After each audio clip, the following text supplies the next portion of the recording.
No, they did get extensive training, I guess. Yeah, so did the jamming birds. How'd that work out? Well, the jamming birds were only in the backseat. Their training was don't get scared, basically.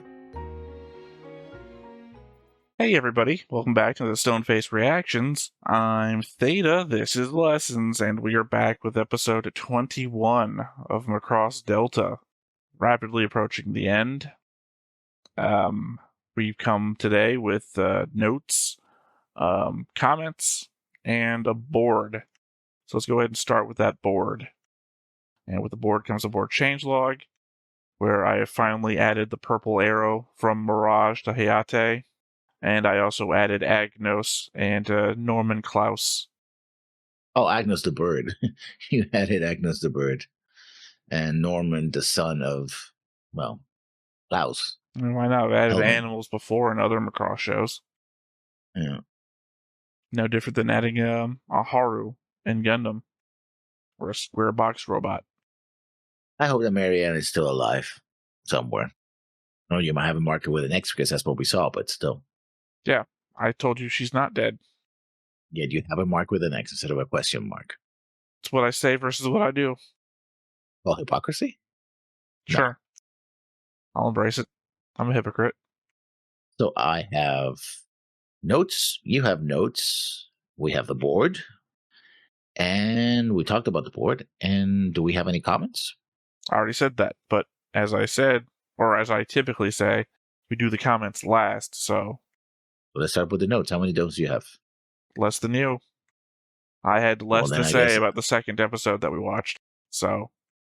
I actually had more to say in the second episode. I think Probably short notes. I think I said everything I had to say in the reaction to the episode. Like, nothing I felt that I needed to go back over. And nothing I wanted to take back. Literally, I think I was like, I don't know. I don't know if there was anything I needed to take back because nothing occurred to me that I would have said a second time when I was doing the rewatch. But, yeah, just not a lot there for me.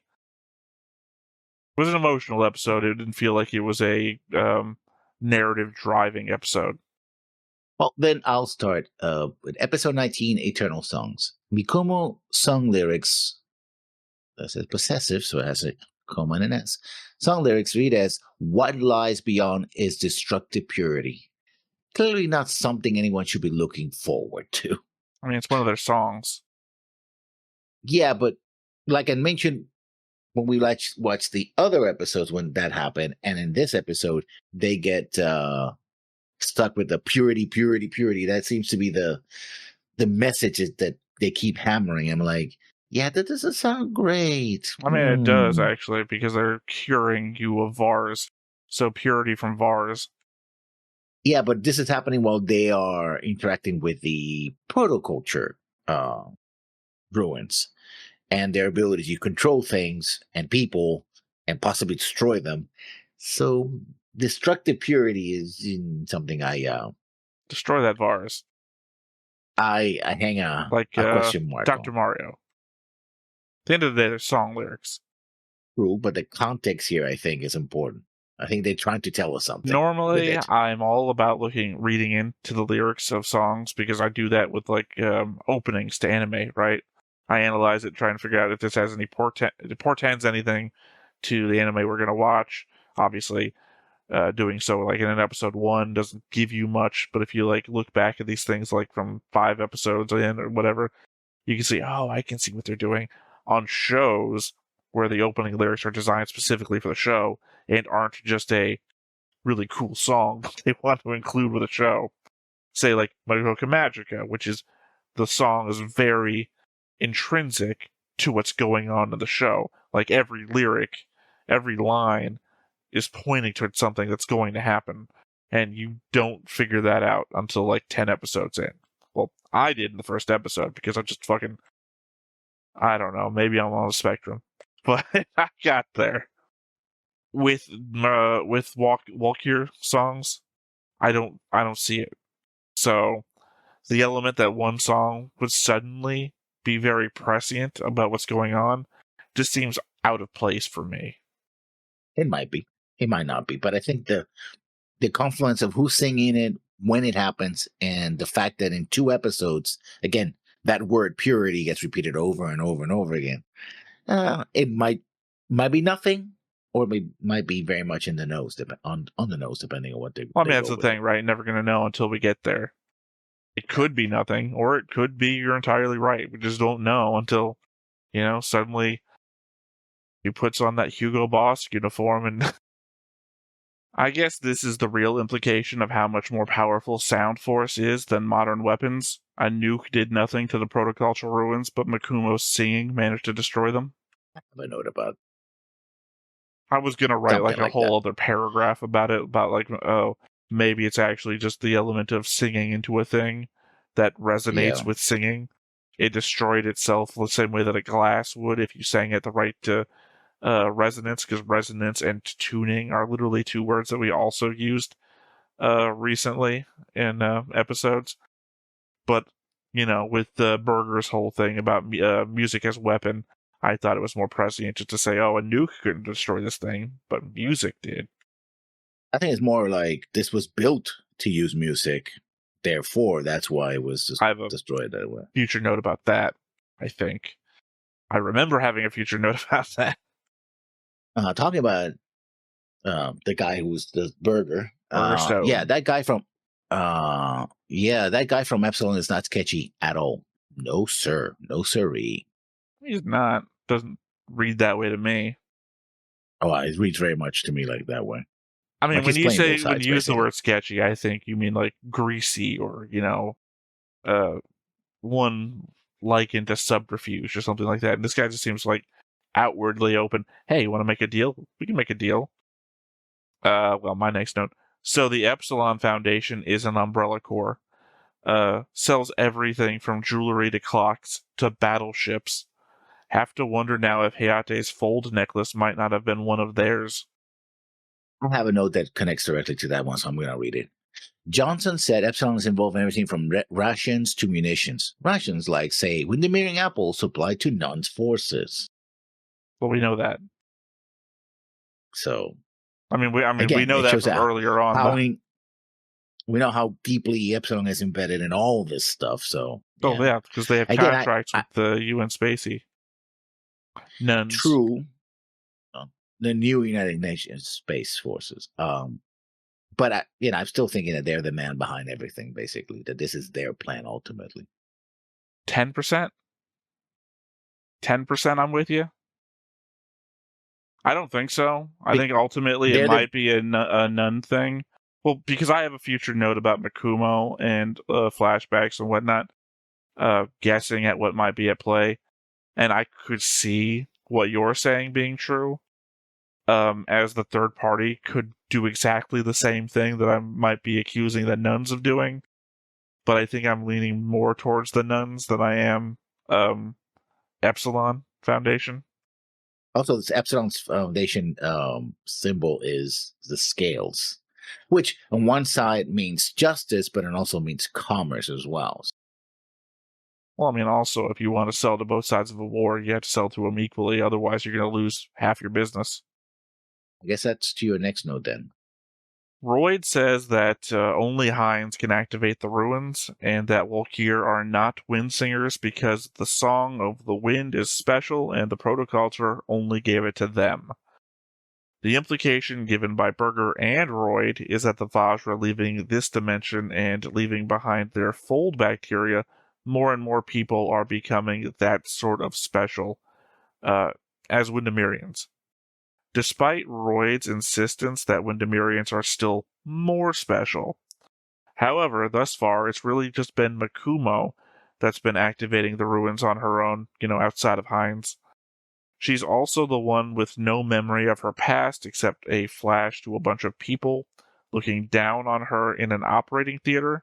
So my suspicion has to be that she is a creation of the nuns to specifically interact with all of this. Maybe a survivor of the dimensional bomb, which might explain why no one would be left to know of her history if it was a covert operation. Berger does mention Lady M was involved in a genetics operation, or maybe even an android, to which the Walkir members question his meaning. I've pointed out repeatedly Lady M's interest in Makumo, so at least this pays that off. Well, what he said, my theory, I don't think it's nuns. I think that both sides are being, well, three sides, because Chaos is Lady M's operation, and they are a third party, ostensibly working with the nuns, or at least with the governments in the cluster, against the Windermerians. But we've seen the nuns do their own thing as well. So I think ultimately, I think the man in the middle is always going to be Epsilon manipulating everybody. Well, I don't Like think my it's early fears. sorry, I don't think it's three sides because Chaos isn't interacting in the same way that the nuns and the Windermerians are. Lady M is observing Makumo. She isn't being played by anything. But I think that's why Berger went to there to try to. I haven't known about why the real reason why he gave all this information to to them in the first place, because he has no reason to do so unless he otherwise, and don't think it's a oh, I'm going to tell you everything I believe. Why? I don't know. I just because the audience feel needs like to know. Yeah. We Besides, I haven't think there's flashed back to my in-universe. history yet, so anyone who's just Yeah. watching Macross Delta, apropos of all the rest of Macross, has to learn the history somehow. Yeah. Okay. This is the comment that you folks out there, get your pitchforks ready and your bonfires, because you're gonna need them after I'm finished done with this. You're gonna try to roast me for this one, but I'm just gonna say it anyway. This is what I believe. The recap shows the biggest problem I have with Mac 7. It is so widely out of character with everything that came before it that future shows try to harmonize it to best of its ability. Frontier did it best, as did Zero, but it hobbled Delta. I am a big believer that if you want to sell the fantastical, you have to ground it in the believable. What was very interesting, to me at least, conflict in Super Dimension Fortress Macross, based primarily on the clash of cultures, exemplified by Min Mei singing, now has transformed into an idle power space magic that hampers the more, or at least as much, interesting parts of the narrative. I gotta give some credit to Frontier and Delta for at least interjecting something with personality, drive, and actual conflict to the protagonists that Mac 7 God of Rock and Roll never really had. And music, I can remember.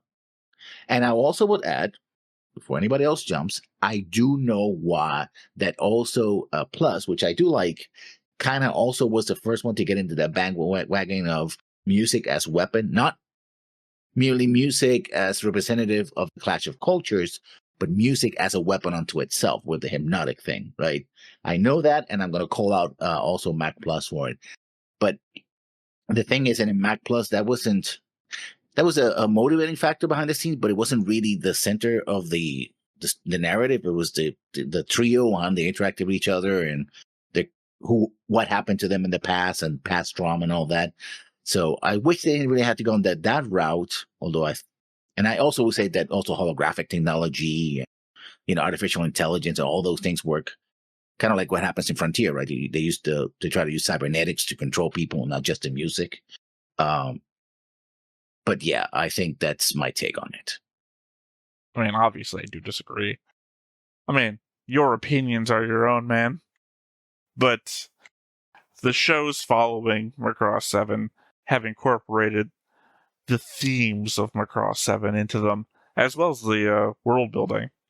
So they didn't just shit, this is a thing that we have to figure out how it also still exists in the world with all the other shows. I've mentioned before that there's things that I know technically Macross Zero comes out after Macross 7, but technically is set before it. There's things in Macross Zero that align with Macross 7. There's elements of SDF Macross that Macross 7 uses and then expounds upon, and then other shows then expound upon Macross 7 stuff.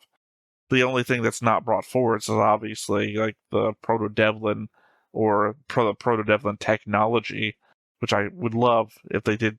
They just brought that back, because the spiritual weapons are like the greatest anti-personnel weapons that cause no harm. Like, oh, you got put into a coma for a little bit and then we woke you back up. It's amazing. It's like, we should use that. Especially since I didn't like the whole spiritual thing, I don't agree on that at all. But again, that's just a word. Spirit is just a word. The same way that the Proto-Devlin are extra-dimensional creatures, and it's like, oh, fold space is extra-dimensional. We just recontextualize the stuff that we've already used. The only reason we call it Spiritia is because the Proto-Devlin call it Spiritia. Turn out but I didn't Spiritia like is the whole. literally just willpower, whatever the fuck you want to use in any other show. It's just like, I didn't like the concept to begin with. I understand that. As I said, your opinion is your own. I'm just saying that I have no problem with it because the world building that every show after Macross 7 incorporates a little bit of it at a time and incorporates it in a way that further explains it. The same way that in SDF Macross there's a bunch of things that we don't fully understand that other future shows kind of like build up on. Yeah, but you can build up on things that are good and build up on things that are not so good. And just because you think it's not good doesn't mean other people don't think it's not good. I don't like Macross Plus. Clearly, a lot of people like Macross Plus. I feel like, obviously, it's a personal opinion situation, right?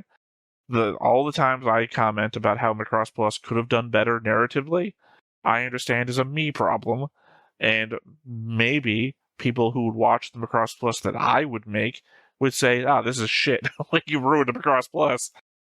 It's a me thing. I think that your problem with Cross 7 is a you thing. So I'm not, gonna, you're fucking wrong. Lessons. You never fucking understood anything. It's like, no, it is what it is. You didn't like Macross 7, that's fine. I don't like Macross Plus, that's fine too. I don't ultimately think that either show hurts the overall thing, right? My dislike for Macross Plus, I ironically love it every time they bring up something about Macross Plus in another show. Like, I had a whole fucking thing about Gamlin getting his tea from Eden. It's like, or is it Eden or New Eden? New Eden. Because I just love that they call back the shows. I don't particularly care. It's from a show that I don't like. I still like that they're bringing up past history. So I like it when stuff from Macross 7 is explained in different ways in different shows. But I feel again, like I said in Max 7 just went like, we're going this direction. It's like, and that's my biggest feel about it. But clearly, many other people, because it's still the most or second most popular show in the franchise. I think so it became the second most popular. Yeah, after Frontier. Clearly disagree with me to this day, as they say in the comments. I mean, as I point out, many people fucking hate my reaction to Macross Plus. Doesn't change my opinion of the show. Same way that people disagreeing with you doesn't change your opinion of Macross 7. Just where we're at. We don't have to like everything we watch. Preferably we would. And thankfully, at least half of us like half of everything we watch. You loved Macross Plus. Thank God you were here for the reaction. I liked Macross 7. I guess thank God I was here for that. Well, then, to your next note, then. So, was the apple water combo that was spreading VARs just an incubator for the Vajra bacteria that folded into people? As it seems counter to what I think I was saying earlier in the show, that there is the natural VARs and the artificial VARs. Natural VARs being the full bacteria, and the artificial VARs being the whole what's in the apples and water storyline we went through. Because that would seem to imply one of two things to me. One, these protocultural ruins and the VARs are unrelated matters that just so happen to interact with one another. Like, what if the protocultural ruins are essentially just high-tech cell towers meant to send signals over an area, and it just so happens that the signal that the Windermerians are choosing to send interacts with a frequency that overlaps with something else?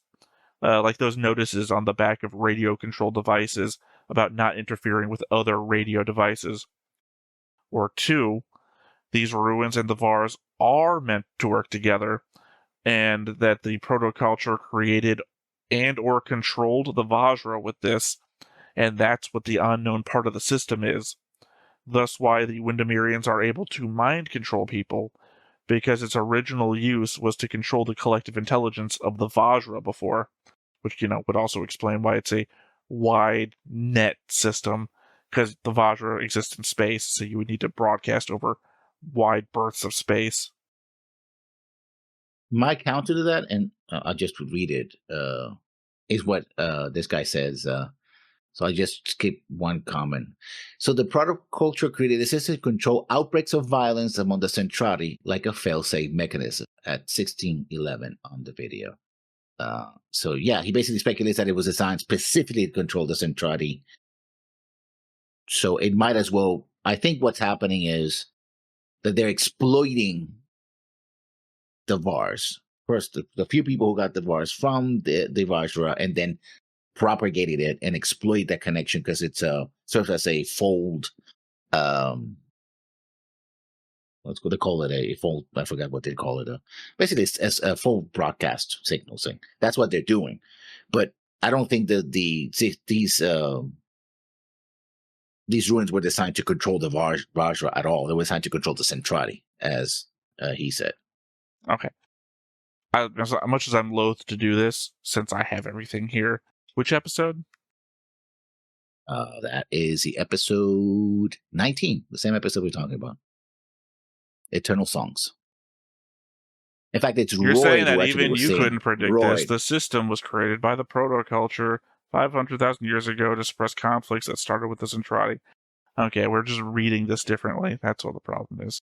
Sorry, hold on. Let me reset back to episode 21.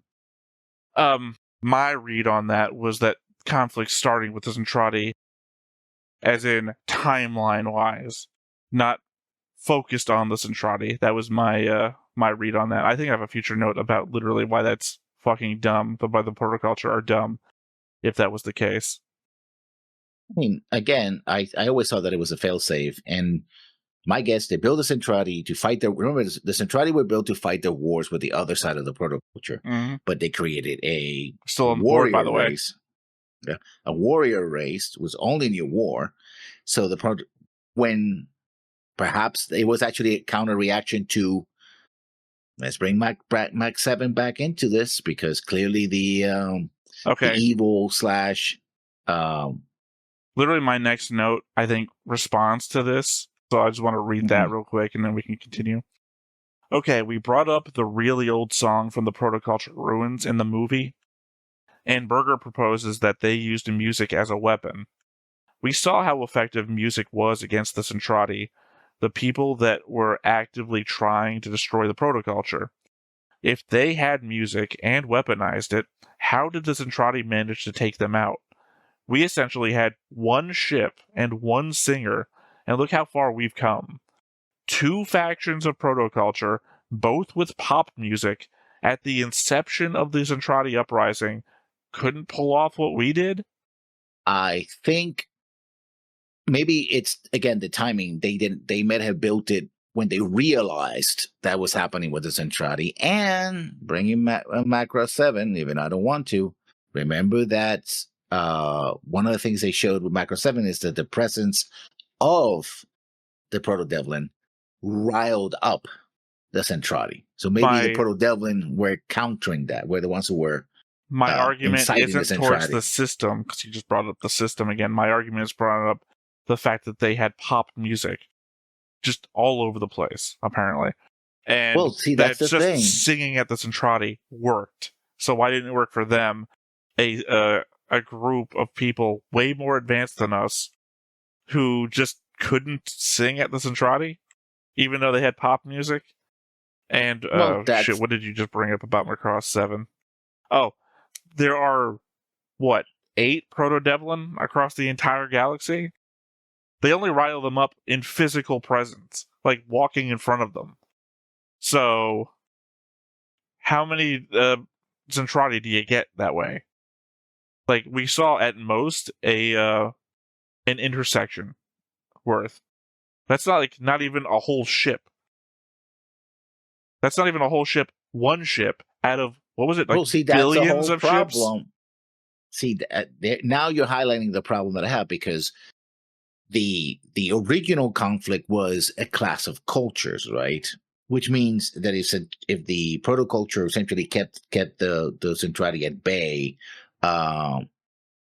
because they were Well, remember, because it's very interesting. You say music, but we also know that music by itself has a limited shelf life because in the episodes after destruction of Earth, eventually this many centralities revert back to being rebels. They So, want to go back to the way they were, but they can't change what's already happened to them.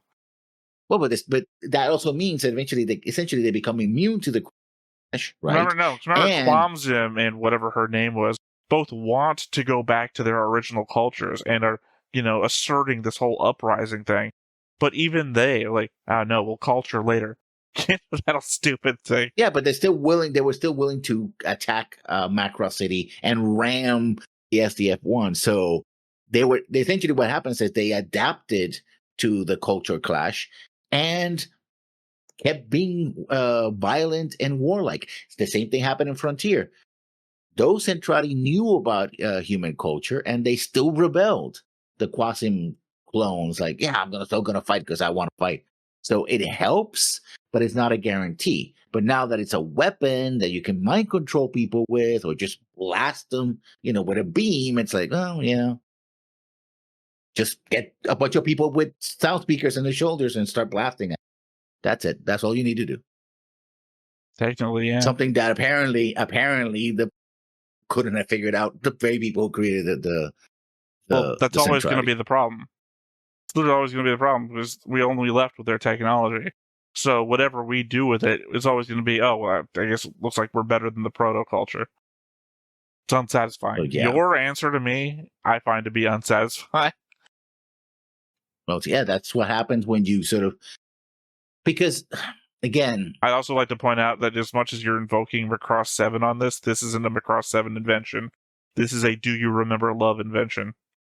What? Well, no, the song, but the song was always described years ago music that literally, I don't know how we didn't hook into this when we were watching the movie. What do you mean they had music?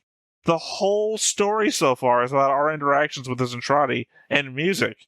And now we're at the protoculture had music 500,000 years ago.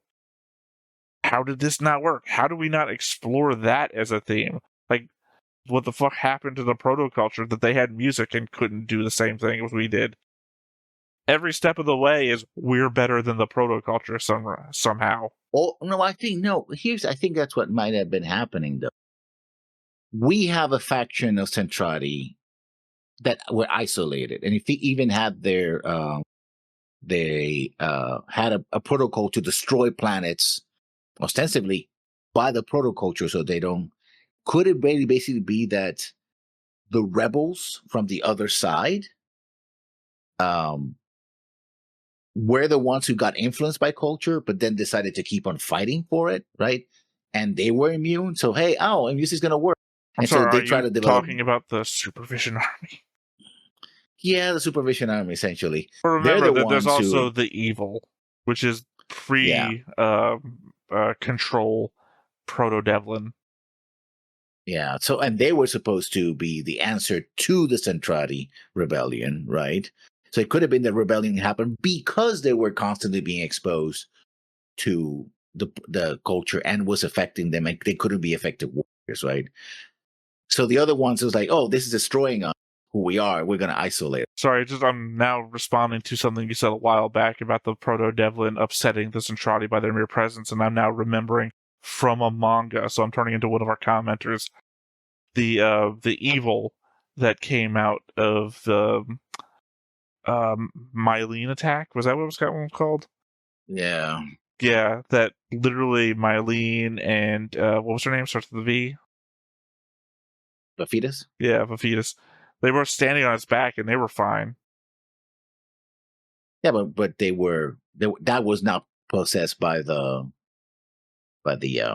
Right, but I actually think it's the evil and not the Proto-Devlin, despite what they say in the show, because Civil possesses people and then walks up to Zentradi, and they have no problem with her when she's in the possessed form. You remember back when there's the room. I know I'm not going to be able to describe this well. Civil possesses some guy in a meeting room when they're going to talk to what's her name, I'm forgetting everyone's name all The of a music sudden. producer, Yeah, yeah. the And then not girlfriend of the other guy. yeah, and then possesses her, and then she just goes up to Mylene and just like all behind her and everything. Mylene doesn't feel a damn thing. But now, so Mylene is half Centrati at this point. Yeah, so There's no might indication have that made being that. half Centrati has anything to do with it. But also, she's wandering all over the place. Centrati people are all over the place in Macross 7. So it seems to me that it's maybe it's just theory, the evil were made to fight the Centrati. So maybe a presence that upsets the Centrati is just also part of being the evil. But I think this whole system was designed as it was like, okay, we're having this problem. This is a solution to that problem. But I think, and also remember that Berger says as a theory, not as fact. I think the fact the system was designed not to control Centrati, but to control all of Protoculture's creations, right? In case that they fell back, like original theory, they fell back to the Gobbler cluster to try to save themselves, kept experimenting with the races here, including the Windemirians, to perfect their experiments. And like, yeah, but if we're doing this, this might happen again that happened with Central. Let's build this system to protect ourselves. And for whatever reason, it didn't work. The thing that always gets me is that when you fall back to our original theories and everything, and our original theories tend to be things that I've proposed, so I'm hesitant to go against it because it's always, well, do I argue against myself? Is that something I do here? Because I think I'm leaning more towards sorry, it's hard to say now, initial theory, because my initial theory is the one that you're putting out there. This is the fallback area. My initial theory here in this note section, which is to say the protocultural ruins and the Vars are unrelated, because they are. The Vars comes from the Vajra. We already know that now. Assuming, again, he does say, I'm just going to speculate. So maybe he's wrong, but it seems weird here near the very end of the show to have somebody speculating wildly and be wrong. That if the Vars does, well, no, because he can't be wrong, because Roy is saying the same thing. It's 2 points of, it's 2 data points, essentially. That the Vars comes from the Vajra. And we've already covered before in Frontier that the Vajra didn't have anything to do with the proto-culture. I'll just say proto-Devlin again.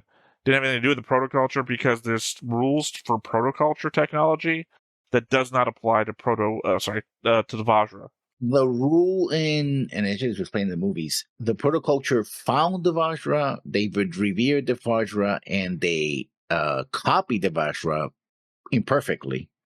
But they didn't rule over the Vajra, and the Vajra didn't interfere with the in other words, they stood apart, right? My point still stands that the Vars has nothing to do with the protoculture ruins, in my opinion. No, I think it's something they're exploiting rather than anything else. Well, that was my number 2, which I do not think is the actual thing. My number 2 being that the things are meant to work together, and that the protoculture was trying to control the Vajra as some sort of network.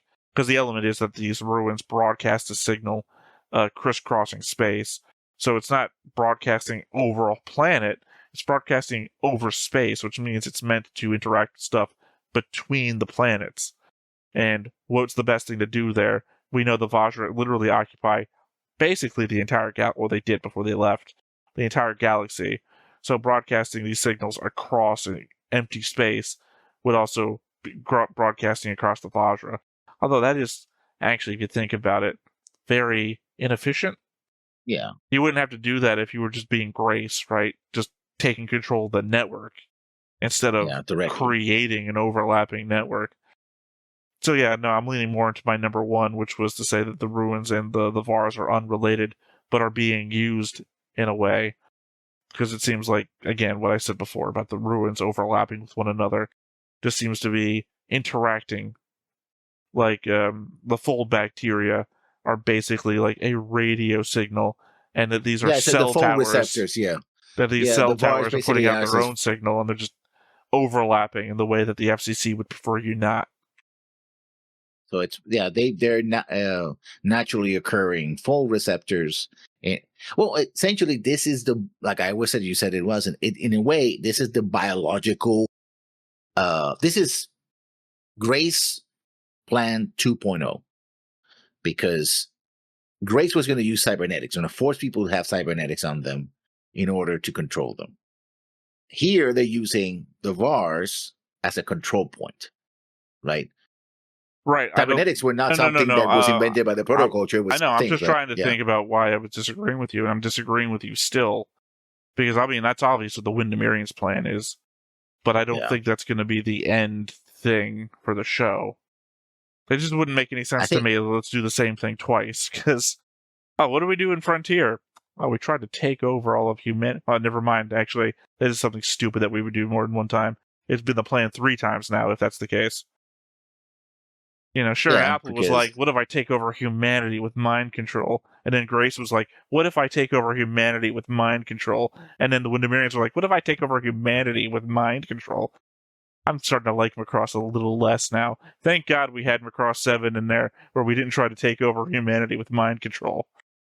Well, wow, go figure. Macross 7. No, they didn't. They tried to eat everybody. That was different. Yeah, but at first they were taking over pilots with mind control. I know I said it last episode, right? We sang past the mind control. Like, God damn it. Oh, thank God the SDF Macross, we didn't try to take over humanity with mind control. No. We just tried to kill everybody. The ultimate form of mind control. And Zero was no attempt to mind control either. Just unlocking the technology to create more powerful weapons. There was no real, well, I mean, we're messing with people's blood. That's like, what was the doctor up to? He wanted to unlock the connection between, or maybe this would be a primitive version of fold receptors, that those specific people, like the Windermereans, had fold receptors in them. Or because we were going to take over humanity with propaganda, the anti-UN propaganda, which is itself a form of mind control. No, I think basically Birdman was, and that's another thing. I think Birdman was designed to, was another failsafe. Like, oh, if the humans get out of hand before we can control them, kill them all. That was Birdman existing. I don't think that's the case is because why wouldn't there be an army of protoculture Birdmen then? I guess they don't need them, just need the one. Oh. No, they would need them against the Centrati. Literally, it's like their greatest weapon that we've ever seen from the protoculture. There should be like ruined Birdmen just floating around space, the same way that there's like hundreds of thousands years old Centrati warships that, like we saw in Frontier, just floating around and we're using for like test battle sites now. So like, there should be more Birdmen floating around is what I'm saying. Although this ship kind of looks like a giant Birdman, if you think about it. No, it doesn't. It didn't look like anything like Birdman. A little bit. Not even close. But yeah, maybe if you're like looking at one of those magic eye puzzles, this thing looks like Birdman. This thing looks like a biblically accurate angel more than it does Birdman. Oh, Birdman kind of look like had this sort of wing structure thing that, kind of looked biblical angel too. No. It's heavy. Anyway, I think I'll have to bring up pictures of both. Your next note, I believe. Or did I answer your note? No, I answered your note with my note saying that they wanted to control them. And then I think I answered your note with one of my notes. I don't even sure. It'll be my note then. You have more anyway. You have more to burn. Yeah. The question is why he, the rep from Epsilon, said all that he said. And that was repetitive, but there you go. All the things you said, all the things you said, all the things. Sorry, Avril Lavigne. Yeah. No, not Avril Lavigne. That was a different group. Yeah. I suspect that he wants to cast suspicion on Mikumu and Lady M. Again, doesn't make any sense that he would just info dump. I have all these theories to people that are fighting my other clients. Okay, that creates more conflict, but I might be giving them the ability to solve this, which would stop the war. Not really. I don't see how them solving it would stop the war. It would give them more information because Epsilon Group still doesn't have all the information. That's why he goes back to Royd asking for more of the research into the proto-culture ruins. Oh, God, I had to fight saying proto-devlin every time. More information about the proto-cultural ruins, which he's interrupted because Roy doesn't give him the information as soon as Keith enters the room. But also, the element that he also says, I'm sorry, I can't tell you what I told them. I do defend my client's privilege of information, no matter who they are. So, he isn't, like, what I was saying before is that when you were talking about the scales thing, you've got to sell to each side to a certain degree to keep the scales balanced. Otherwise, you're going to lose half of your clientele when the other one wins the war. That's not what Epsilon Group's about. Not unless you're heavy into clocks and jewelry, mind you. Because when the battleship trade goes off, you're going to be going for those monthly. Was it monthly? Those monthly advertisements where Mirage is getting her favorites to show to people. Although, I'm again, going to say going back to Frontier, 100%. I think this is just an episode for the viewer. probably. Although going back to Frontier again, remember that the galaxy was completely financed by private corporations, and they were ultimately the bad guys on both the show and particularly the movie, right? The movies, because they were like the ones who wanted to take over everything. So maybe this is ultimately corporate takeover. I mean, you're the one with all the theories about the Epsilon Foundation that I've already said before. I'm only like 10% in. Like, you're probably right, but I'm already like invested my my what ifs into the nuns. So it's not like I'm saying you're wrong. It's just that I'm already personally invested in a story. I'm sure that there's people on the nuns that are on the side of Epsilon, right? They're like, oh yeah, they're doing that thing. Let's do that thing. The dirty shit that we've seen nuns do in the past, and what they're currently up to and trying to take over, what the Windemirian operation is, and the proto-culture ruins stuff that they wanted to do. That I see it more as this being a continuation of that, but I don't disagree that it could easily be them doing that as a product of being manipulated by the Epsilon Foundation. As I said, I'm in that with you for 10%. But at the same time, I'm just more invested in the storyline as I've seen it so far. Because, I don't know, I've described this plenty of times in other shows that we've watched. I'm just getting more invested in my own ideas. It's not that I don't see yours as valid. I just, went on a whole journey. You finish an episode and you're like, what if this happened? What if this happened? What if this happened? And now I'm invested on that journey that I went through in my own head. Next note then. I'm confused about the exact meaning of the runes reaching out for each other. I mean, obvious stuff is obvious, but there are subtleties to relational dynamics. What is the difference between the King's rune reaching out for Royd and Keith's rune reaching out for Royd? Is the same symbology present when Freya's rune lifts up and moves towards Hayate, who has no rune to reciprocate with? We know the color also matters, so does the bluish hue indicate friendship more than romance? As per the fact that Freya's glows red. As I said, many different variables are at play that I don't think I've fully grasped. Well, we are shown a brief shadow of a red heart-shaped rune and a star-like rune touching each other and then falling apart and then went apart. Right, so, but my indication is that the Kings did that with Royd, and then Royd and Keith did that together. Not glowing red, though. They glowed blue. And I believe the Kings also glowed blue when it went to Royd. So it's like, what does that indicate? And then my indication then that Freya's is constantly rising up towards Hayate, but Hayate doesn't have a rune. So is her doing that out of the same thing that would happen to all of these other peoples? And does that mean anything specific? The color and the fact that they're rising up? Is this Avatar? That's what I'm saying. There's obvious stuff being obvious, they're reaching out to each other for a very specific reason. But does the color change that reason? Is this the rune is the same thing as flowers? If they're yellow, that means we're good? It could simply be the color Windemirian Yuri. That's all. But it's not, because it's biological. They even mentioned out, your runes are glowing too much, you pervert. Or, I have past notes about this quite literally where they say, your runes are glowing too much, settle down. And then also, your runes aren't glowing at all. Do you not fucking care? They've gone both directions with this, with the color and the glow. But now there's like I said, there's too many variables here. This is like literally encountering aliens that express their emotions in a completely alien way. And like, I don't even understand human emotions. Okay. My next note then. Did I jump into that? No.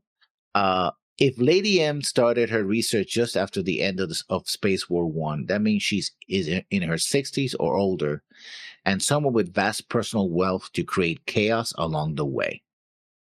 And by not chaos mean random chaos, the organization, which is a PMC with a battleship, a macro sized battleship. The other person who will do that was someone again who had a lot of personal wealth in Frontier, and he, was just, I think just they've got chipping more than magnets. the Macross ship.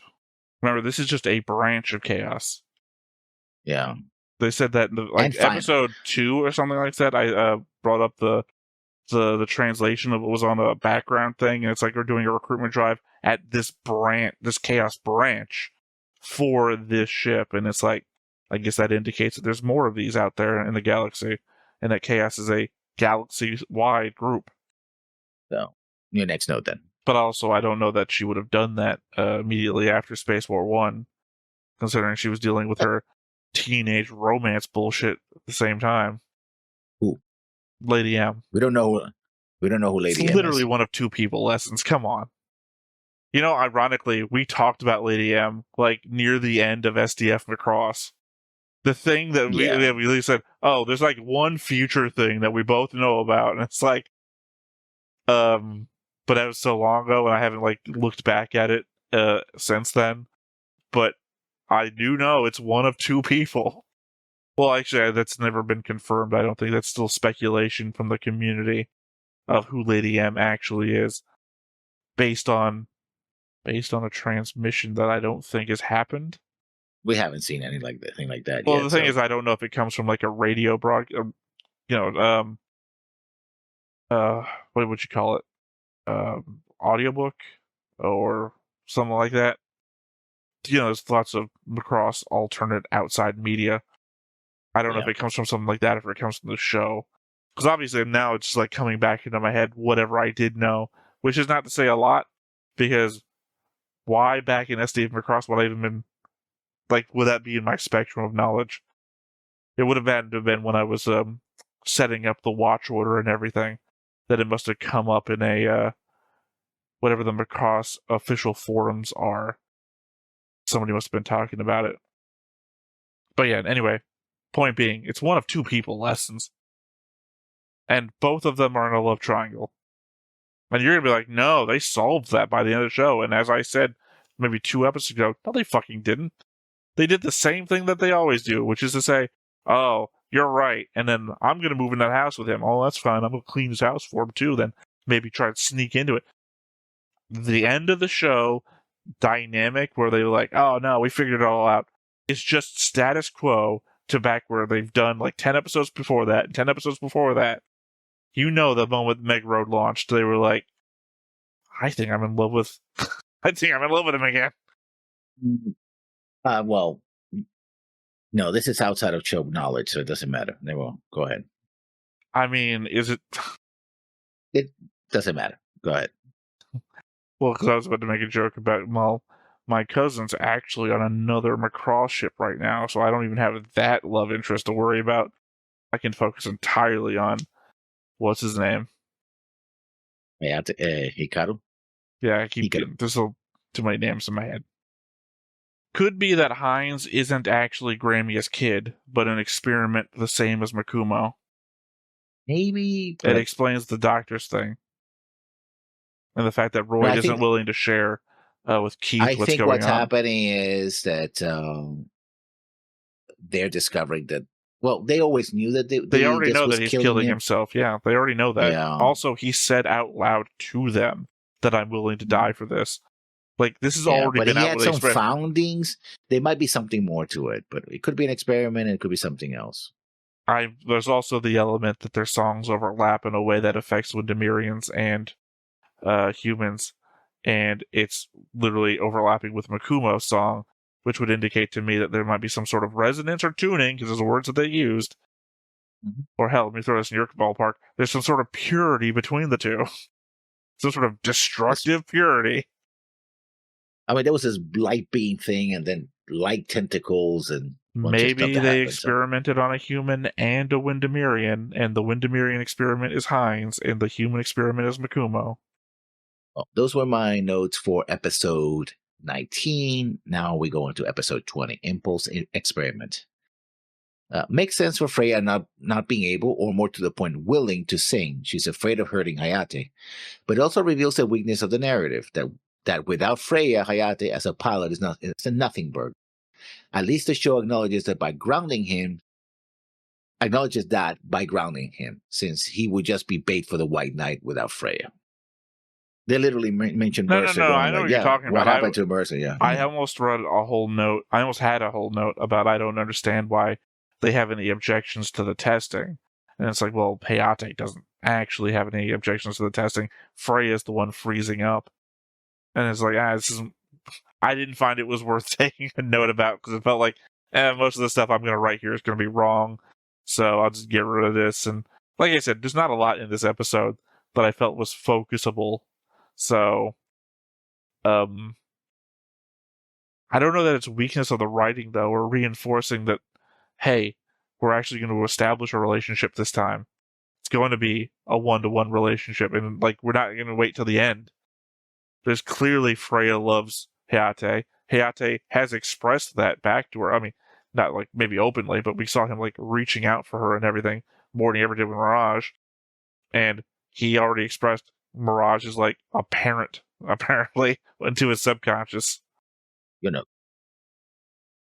If they hacked the medical ship, then why didn't they just read the records of what's going on with Makomo first? If the doctors were hiding anything, we could have known that already, independently of going there. Yeah, that is a good point. The only thing would be that either they didn't manage to hack that deeply into the system, which I doubt, We saw the entire thing or intact. or they never put it in the system, which wouldn't make any sense because this is an electronic system. So I mean, the alternatives are they are hiding something, in which case you've hacked the entire security system of the ship, so you should know. Or they're not hiding anything, in which case we don't really have to go over there, but she's our friend and we really want to see her, so we're still doing this anyway. Either way, we should know before we get there. yeah. To that point, no Pac-Man chewing through the system this time around. No silly, Pac-Man fly. I didn't see any of them. Shit. It's right near when Kaname gets out of the bed and everything.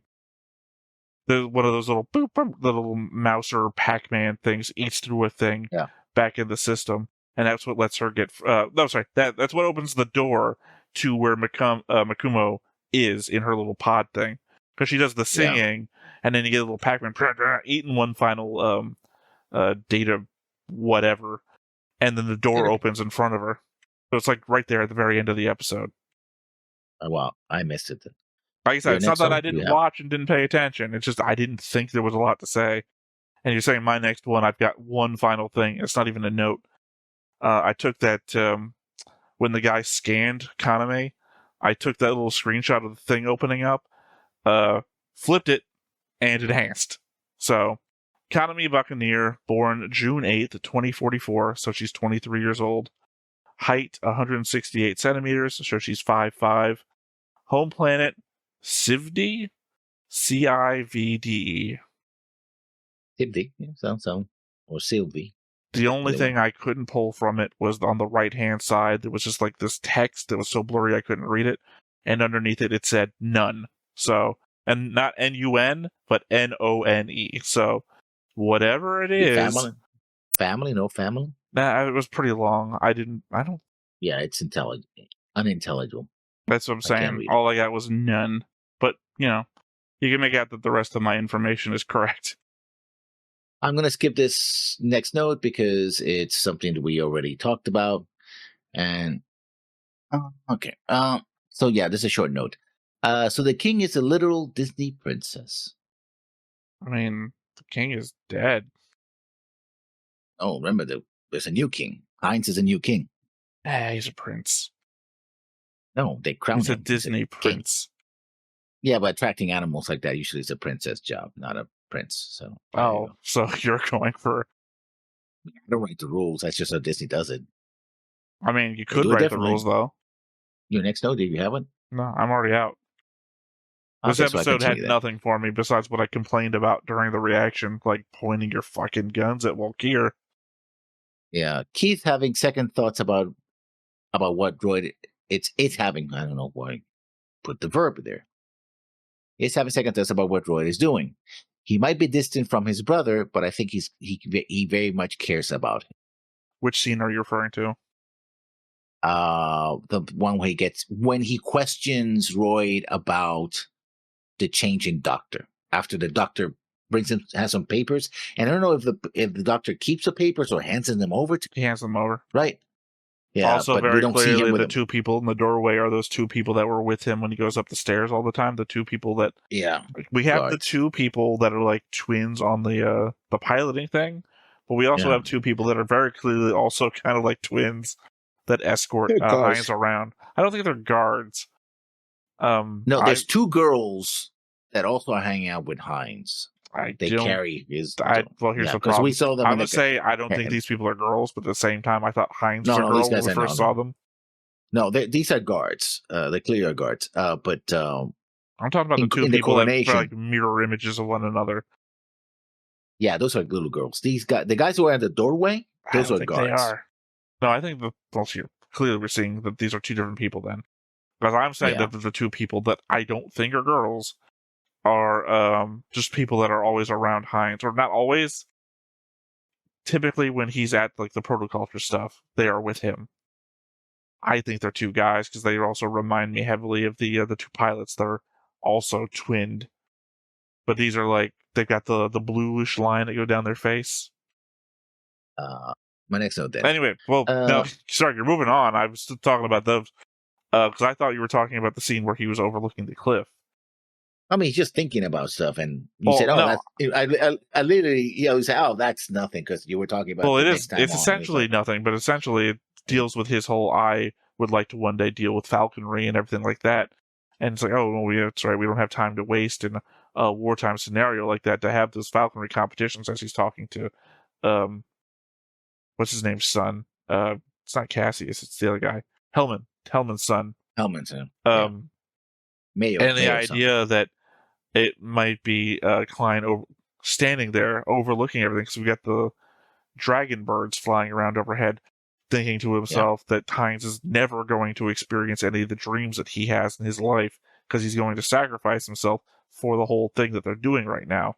And in which case, it's like, well, yeah, everybody is, though. So that's why I'm saying it's a pointless exercise. Also, not valuable at all for a next time on. That's only lasts 5 seconds to show us a scene of, Keith in retrospective mode. I wrote this note, but this note is kind of sucky. Mirage proving why she is second in command, because she's the one that basically talks both Freya and Hayate to get off their collective asses. Oh, I'm going to quit. No, I'm going to quit. Like, shut up, the both of you. Get on with it. Well, she also let it slip that she's in love with Hayate, right? Because I love you. Shit. But no, she said that to both of them. True, but there was also one during the reaction. I said, "Oh, well, maybe we're going to get the first polycule." Yeah, but I think it was basically directed at Hayate. I think it was to both of them. I think she loves both of them. At the same time, though, just a catch-22 scene. What do you mean you sold your hair? I bought you this coat. My next note. I can understand why Reyna really wanted to break into the systems of the hospital ship, since she's the prototypical hacker after all. Like, she literally says, "Oh, you're segregating." She gets offended because the information gets segregated. It's like, they can't keep the information from me. I need to know everything. I think that's her motivation. Still not clear also trying to help them. As to why they just can't go over to the hospital ship and ask to see Makumo. They don't have the clearance. Why? Because maybe Lady M doesn't want anybody to see her. That's not been established. That's what I'm saying. None of it's been established. Anytime Basara in Macross 7, right? Every time Basara got knocked out and was on a hospital ship, Everyone was just there at his hospital bed, even though he's like the main guy in Sound Force and what everyone's counting on right now. Makumo, very important right now to everything that's going on. Locked behind multiple, like, this is like the Mission Impossible where we gotta sneak through and I've got to impersonate the guy's walk and how he talks and wear a plastic mask over my face. Why? Why is Makumo behind all of these barriers? They don't tell us. They established that we have to hack and break in and do the whole Mission Impossible thing. Not why. That's very important. That's a failing of the episode. Especially with how much time gets spent on it. My last note. Okay, Kaname singing while running down the corridor is supposed to be an inspirational moment, but on second watch, it really comes out as a bit silly. You could have had the music play in the background, and it would have been cleaner. But she's running and singing. It's like, okay, I know that's she what has to. Because I also feel she has why to. Does she have to? Because that's the resonance that exists between the members. That's every episode. When one character starts singing, the rest of the group starts to sing along with them. She's like, okay. She literally says, I hope you can hear this, because she's singing to get Makumo to sing back to her. This isn't the show needs singing to happen right now moment. This is literally characters interacting with each other moment. It would make no sense just to play it in the background. That's why it doesn't have to. It could be. That's why Makumo is singing at the very end. Makumo was singing back to her. Yeah, it still comes up a bit silly to me. It didn't to me. I said it during the reaction. This is one of Wolkier's best songs. So for one thing, it has an emotional beat, because this is what the entire, beyond the how stupid it is, why is she being locked up thing. This is the emotional beat of everybody except for, Freya has been sacrificed to get Kaname this far, and then finally you hear Makumo singing back, and she gets there, and of course the cliffhanger doesn't really help, but we're going to get that next time. But that was the callback. It's no different than, say, running into a house saying someone's name over, where are you? Where are you? And then hearing a faint, I'm here. That's essentially what it was, but established by everything we've done in the show so far. Freya starts singing to help Hayate, and then the group joins in. Or however many times it's happened so far. Dozens of times. It kind of felt silly to me in a little way, so that's just my take. Again, I just have to disagree. I just my want to is to say everything I just said again. Like when you're reading your note and then you immediately explain it again. My want to, well, you just disagreed with me. Maybe you didn't understand what I just said, so let me try this again. It's like, no, you just have a different opinion. Explaining it twice isn't going to get me there. Well then, those were my notes. Do we have any comments? We got one Smith from the False Songstress. About your comments on the last episode of Frontier. To be fair to Grace, at the end, when she sends the Vajra out, she is currently behind a fold barrier that is impossible for human tech to break through, and has control of all the Vajra, so no wonder she gets arrogant. The only reason she loses is actually because somehow Ranka manages to get some of Vajra out of Grace's control to make a hole in barrier, so Frontier Fleet can actually attack Grace. If it wasn't for that, then there was no way for Frontier to harm her, and it would be only a matter of time before she wins. Really don't think it's that bad for Grace to lose from something she couldn't ever expect to happen. Well, expect to happen. The whole thing was controlling Ranka so she could get to this point. So the fact that Ranka could turn against her should have been part of her calculations. Taitoro from The False Songstress. Movie ending is more narratively more satisfying, just as Theta said. Alto Fold Away with Vajra Queen is more of a somber melancholy, like Mega Road and Minmay disappeared. Final run sequence of TV version are pretty great because Michael is dead. It's a little bit above movie final run to me, but YF29 are just too cool that VF25 can't even compared. Also, when the credit end, it's implying that Alto is returned and Cheryl are waking up, but that's up to viewer interpretation. Next is Macross Delta. Hope you enjoy that one, because it's a little bit different. But, reminder that Macross have always been about current trend of popular music during that era, i.e. Min-May, songstress diva in 80s, Firebomber Basara, Nikki, 90s rock band, Cheryl and Ranka, idol diva in mid-2000, Macross Delta Walkir, pop idol group 2015 current year. Sorry, 2015 to current year. Lastly, not much of a spoiler from Macross Delta because it literally explained in first episode opening, first minute of it. But fun fact about name, Walkir, you can pronounce it as Valkyrie in Japanese, but it also have homophones as Var and Cure, because one of the main point in Macross Delta is about people getting infected with Vajra virus. That would have been a spoiler. Vajra virus. We literally just got that. Like you watched in Frontier, but they don't go that deep into it. Don't know what you gonna watch next for Macross, but next in timeline is Macross Delta, and also the legal BS of Harmony Gold are finally resolved after all this years, and right of distribution outside of Japan finally back to Big West, and they are working with Sunrise, aka change name to Bandai Namco Filmwork, who making all the Gundam and other mecha show. Edit. Theta is based Macross 7 enjoyer, I see. Some fun Easter egg when Basara and Macross 7 are in the same game as Frontier and Super Robot Wars game. If you make Basara using his attack/song, he have no move that does damage to enemy, only buffing and debuffing ally and enemy unit. Against Vajra, no matter how much HP it have, it literally will just retreat out of combat, and you get full reward like shooting it down normally do too. So he does what he did in Mach 7. He just sang people into, blasting off again.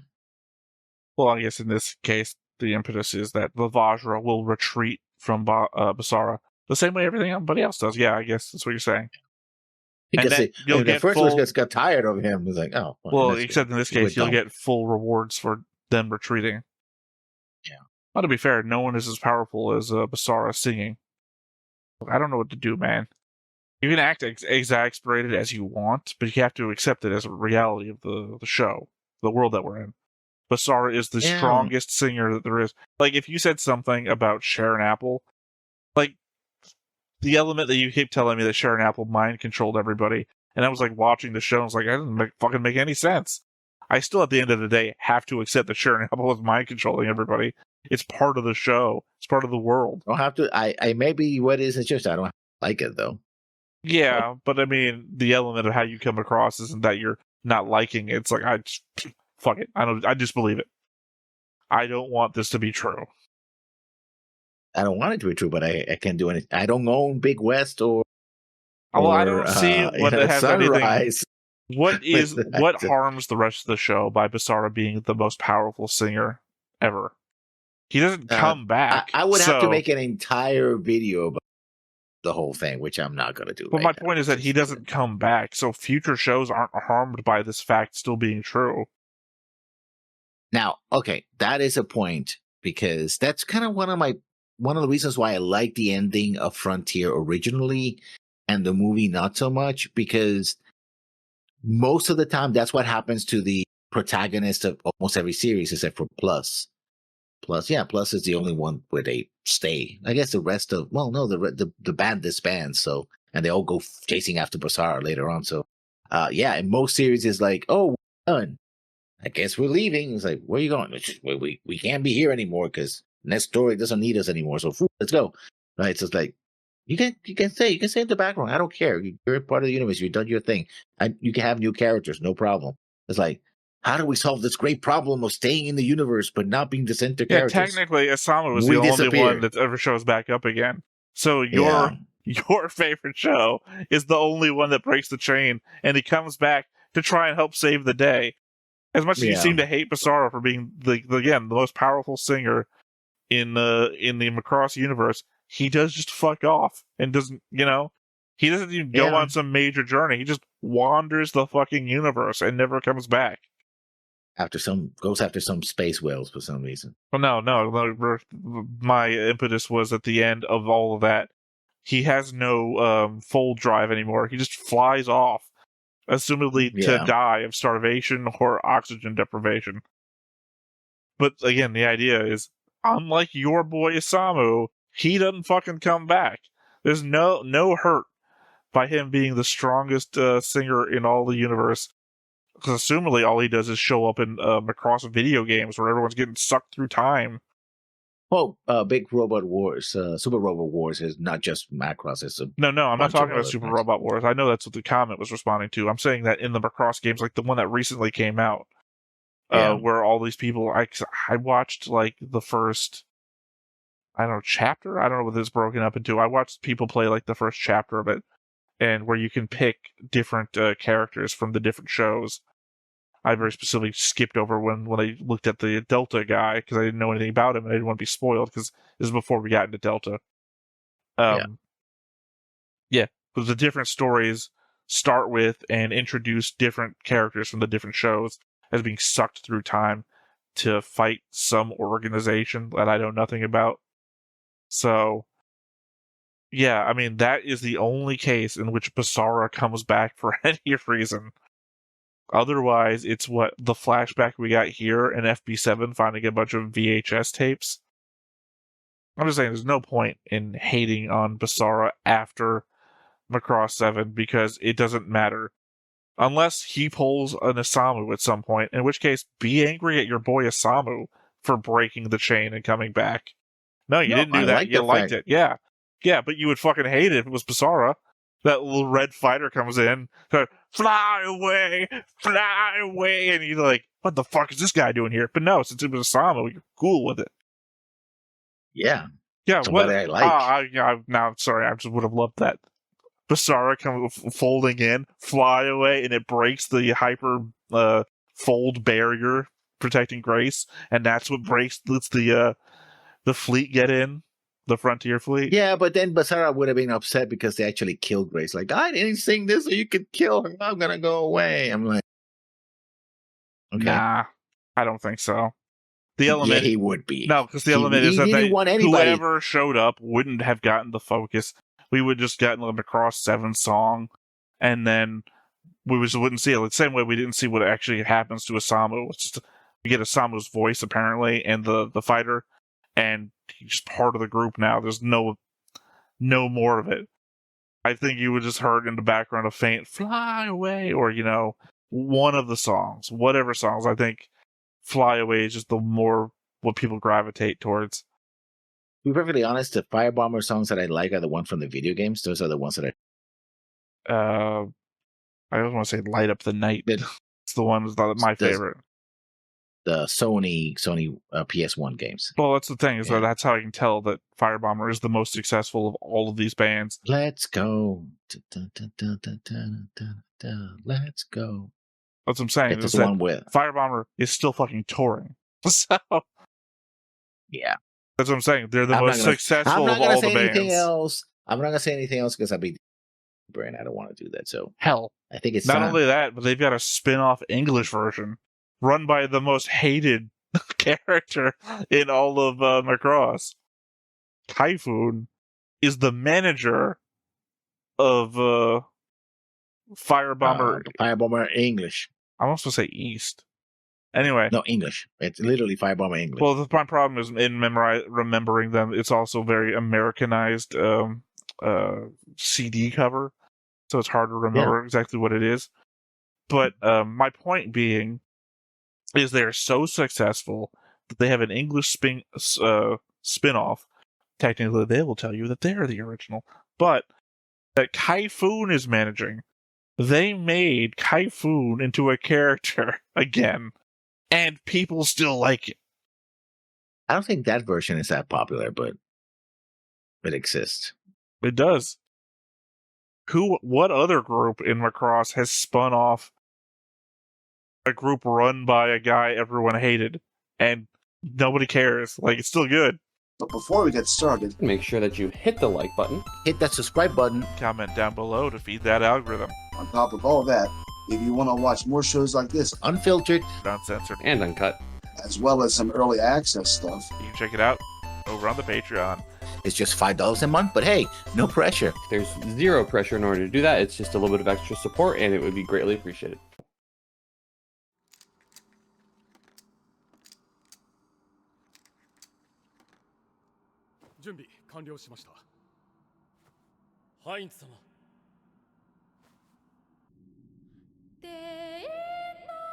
The planet we haven't seen in a long time.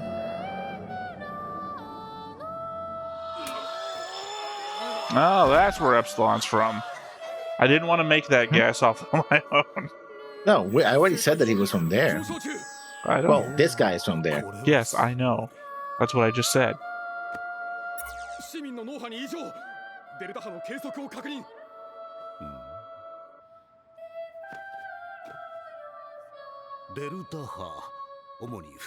Oh, that's why this show is called. I'm joking.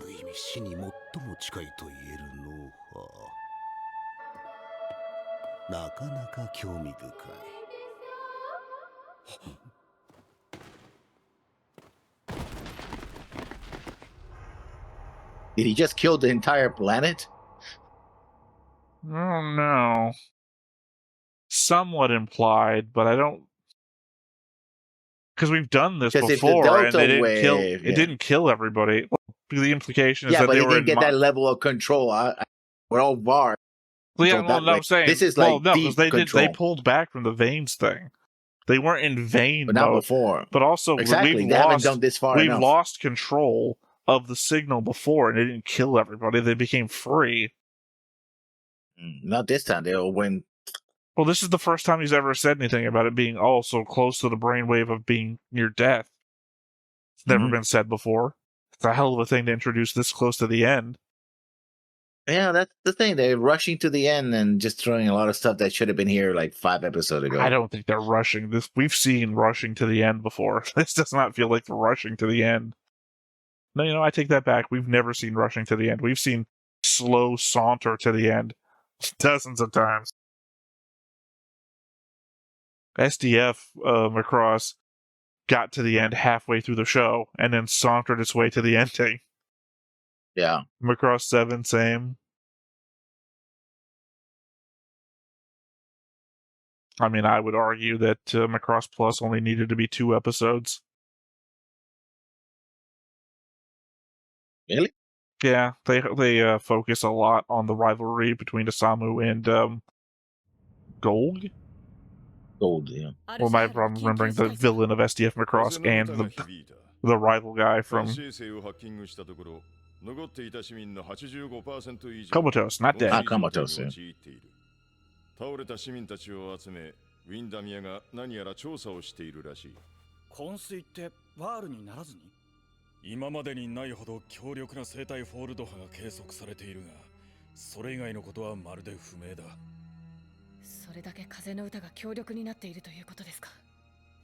ワルキューレはどうなってんだ？ All arrested stupidly. みんなすぐ戻ってくるんよね。 レディ M の判断待ちだ。 Again, stupid fucking shit. Didn't make a note about it because I complained about it verbally throughout the end of the last episode. Yeah, no, let's keep locked up the only people that can help defend us against this.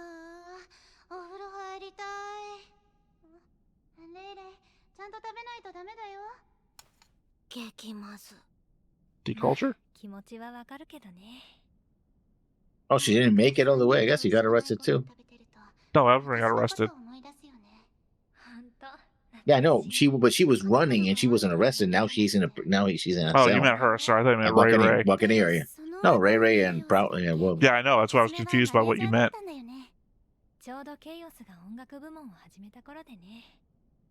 他にやりたいこともなかったし。 Oh, flashback. Okay. Even though you 惑星ディ actually バイド told 出 us 身か Divide. Okay, Divide. you looked at it, man. You saw it too. It looked like 戦闘経 Savide, 験は子供の頃から Sivdi or 50 whatever. 程度なら習っていました。実戦に巻き込まれたことは住んでいた町でも大規模な戦闘は何度かありましたから。そうか。今 But we 考え finally ると defeated that 本 warlord 物の Isamu. 戦場を知っていたから合格できたんだろうな。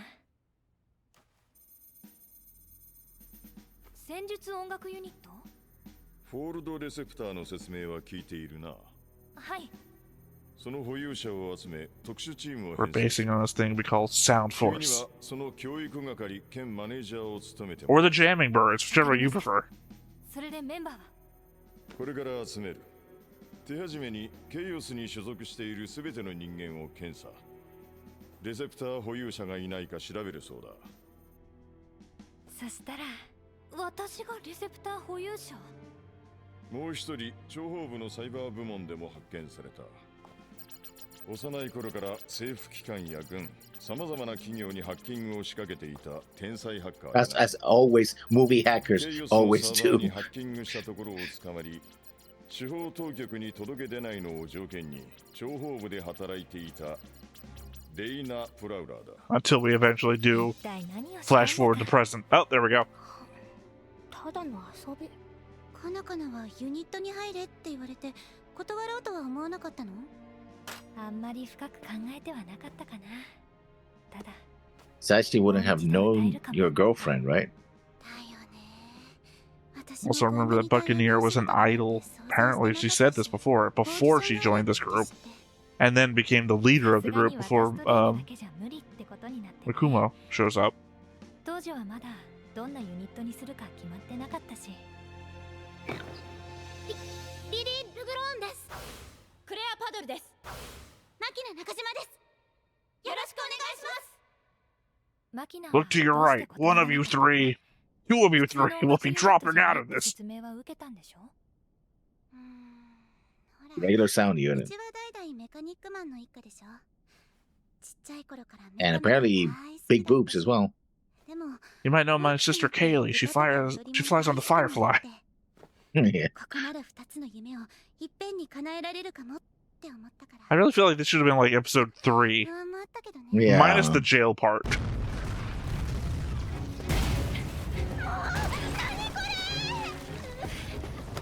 止まっちゃダメ。行くよ。 I feel like 2 of these people are gonna die. Die or quit.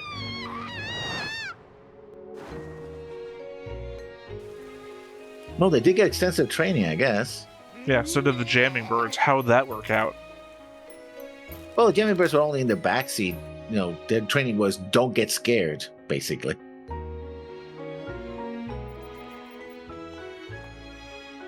Maybe this is what my boy went on to perfect. No, never mind. He goes on to create an evil. I keep forgetting the manga. 歌なんて興味なかった。その頃だよね。リデリデが辞めちゃったの。それでも4人でデビューが決まって。名前、私たちのグループの名前は戦術音楽ユニット。ワルキューレ。ワルキューレ。北欧神話に出てくる女神。 You don't think she's Makumo? She got experimented on, do you? VF1 と同じ名前か。盛り上がってきた。頑張りましょうね。 Also, didn't they say that those two didn't like each other from the beginning? And then they eventually showing came that. together? I don't see that. Yeah. They seem pretty good together right now. Oh, she's over there. She's not talking to anybody. She's Yeah, but they're not To the side. antagonistic like they said. yeah. ダメダメのボロボロ。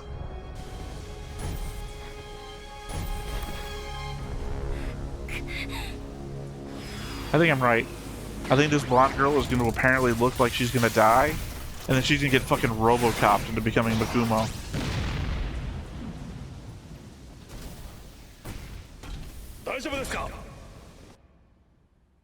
A-Rad? 要バッカニアさん。アラド隊長？ Without the side ones, I guess. あなたたちワルキューレの能力を最大 I would have thought that would have been a planet that they found Messer on. Saved him. 必要だと思うんです。ライブを盛り上げるためにエアショーをやるって手もある。ま、なんとかなりますよ。慌てたクラゲは浜で干上がる。気長に行きましょう。はい。正直言うとね、私やめようって思ってたんだ。なんでこんな思いしなくちゃいけないんだろう。こんなの私が思ってたアイドルじゃないって。でもマキナ、次も失敗だったら解散だって。 Yeah, she's a machina, as in machine, literally. Which I should have picked up earlier on. 戦術音楽ユニットワルキューレ。何それ。次はこれでいく。戦闘服でステージなんて全然盛り上がらないよ。 I like the flashbacks. So like they dressed actually like a tactical unit, and now they're like, it doesn't matter. Dude, they apparently got their butt kicked on the battlefield numerous times. Nobody died. So.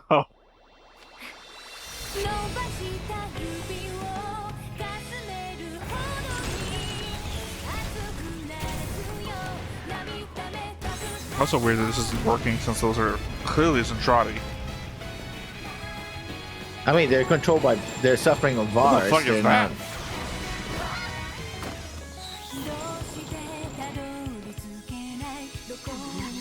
Oh, Yeah, okay. From the distance, it looked like a... I don't know what the hell I was looking at. Up close, it looks like VARs, but...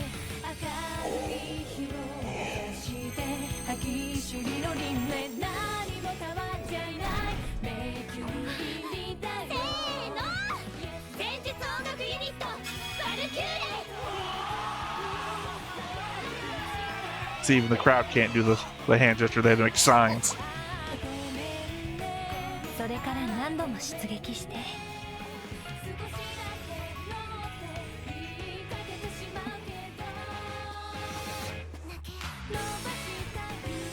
Hey, no fair. They said A-Rad saved him. Not that he just saw walk here.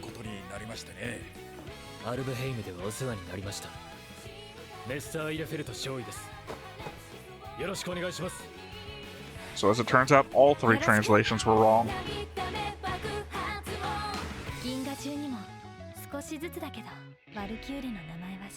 And this was happening about a year. Well, simultaneously, what happened? 64.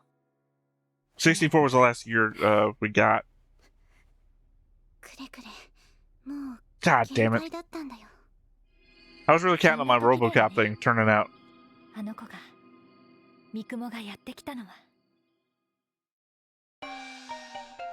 I was really hoping she was gonna die, so that she would come back as Mikumo. Okay. Okay, Jago fixes, of course. Yeah.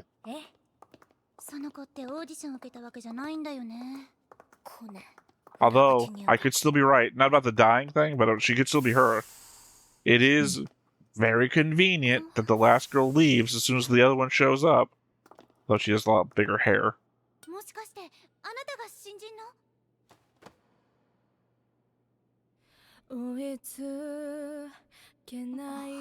Cool, she comes with her own songs. Don't pre-equipped with songs. Maybe she has a pull tab like the old dolls of the 1980s. Huh?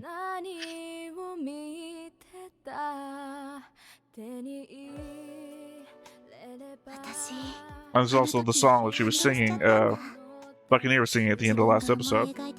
Yeah. Dreams aren't something you make on your own. They come with sensor flashes. No, they're carried on the wind.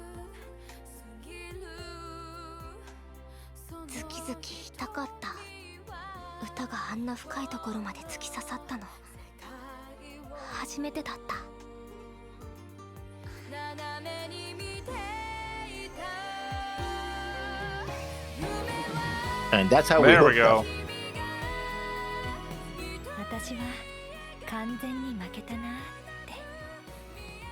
I do like their relationship in the background. Like, they're just girlfriends having a good time. I'm just saying, there's like two good songs to this show for me, so I'm enjoying the one that I like.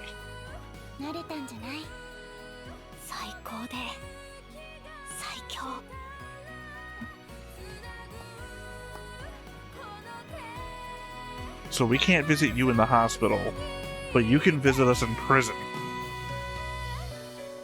ビッグモン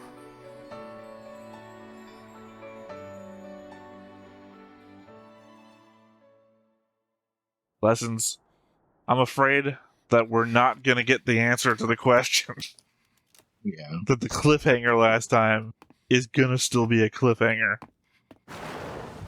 白吉様、何を。キース He's aging, yeah. What you think I meant when I said I was going to die for this? 遺跡、風の歌、西風景、すべて揃っているはず。ハインツ様の歌声には何かが足りないというのか。 Someone's going to get punched in the face. ギンヌメール、あの女はなぜ。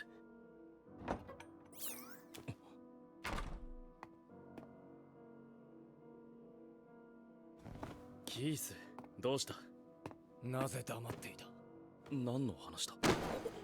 ハインツ陛下のことだ。城を出たという医者についてテオとザオに調べさせた。見つけたのか。安心しろ、俺一人であった。話せばお前に殺されると怯えていた。 Oh, he'll be dead later. Don't worry about that. Yeah, don't worry about it, yeah. 陛下のことも聞いた。お前が殺したとな。 I think I did. 陛下のお命を奪った傷は爆発によるものではなく、何者かの手で。 I mean, I said he was going to stab him in the back, and then he didn't. 私が陛下の風を。 What the fuck? You're making me write pro. What? 苦しみを止めて差し上げたのだ。助かる見込みはなかった。なぜ黙っていた。混乱を避けるためだ。 Well, what you want me to say? I stabbed the king in the back? Would have played out well. Yeah, commit regicide, yeah. Just cool cash. あれも偽りだというのか。偽りではない。ルーを通じ、確かにお気持ちを感じた。 The scene that you don't remember happening, that I keep telling you. その平和を築くには、統合政府を打倒するほかない。ハインツ陛下のことは、陛下も納得されてのことだ。他に何を隠している。 The rune was glowing red, as per my whole note about not fucking understanding what this means. ではなぜお前のルーンからは何も感じられない。お前は俺たちと同じ空を飛んでいるのではないのか。すまない。だがウィンダミアを思う気持ちに偽りはない。信じられないなら我が命の風を止めるがいい。今ここで。もし陛下を裏切るようなことがあれば容赦はしない。 I think he already has betrayed him. Well, no, because Hines believes in this enough that he already wants to die for it, so he is letting Hines do what Hines wants to do. Yeah, I think they're like in a relationship, but again, I can't fucking understand the rune thing. I hate that I said, oh, he's gonna stab the king in the back, and then it very clearly looked like it didn't happen. And for all this time, I've thought that he was not stabbed in the back.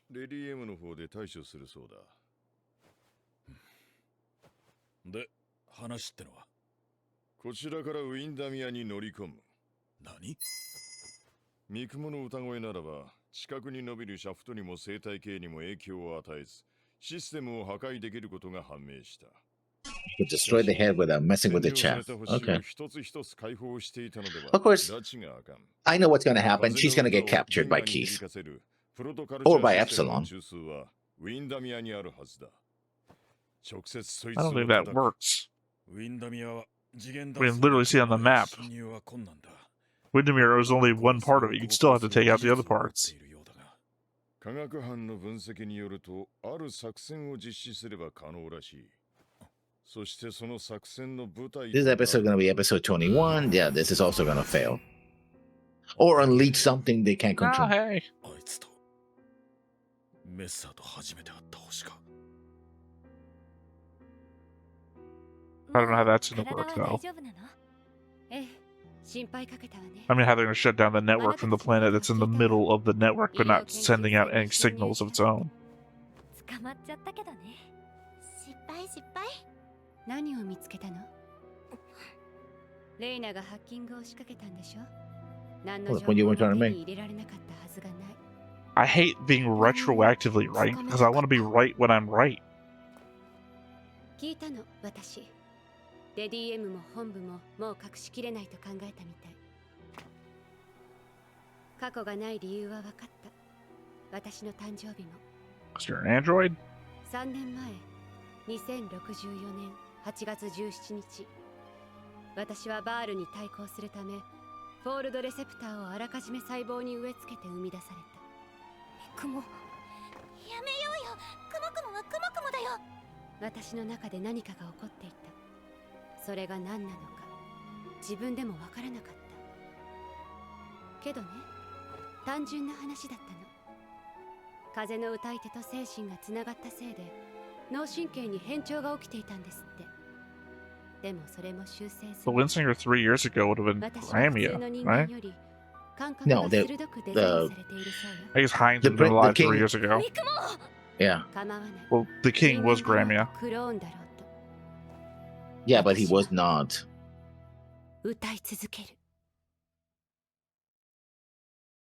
Okay, so it was what I said before about genetic experiment.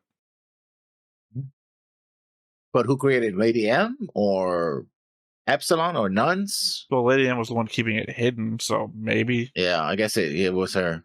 Well, we have no idea where Lady M is to be saying anything about 3 years ago. If she's a clone, not an android, then who is she a clone of? Is she a clone? He said that she was a clone. I must have been the one sentence I looked away to respond to you to answer. It tends to be the case all the time.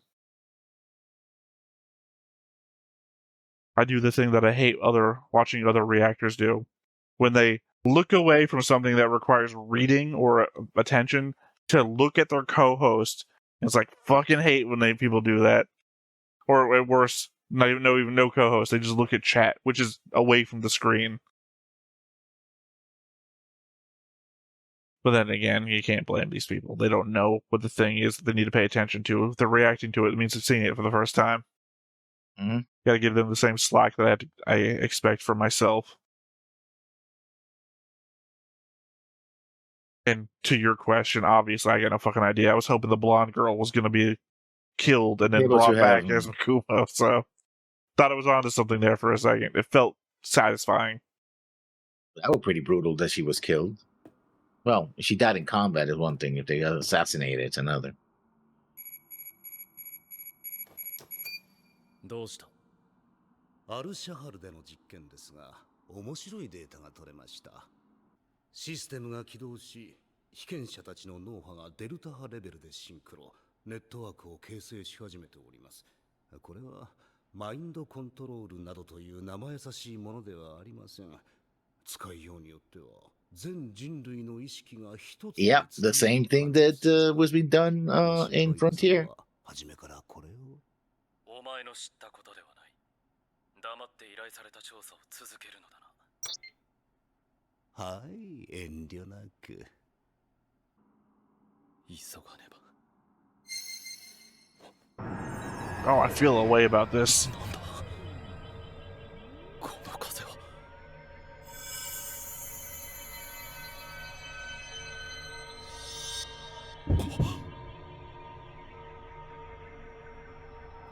Who'd you get taken over by? What's that word? Makumo said that too, by the way. It's the word I keep bringing up. Oh, is he being taken over by Epsilon?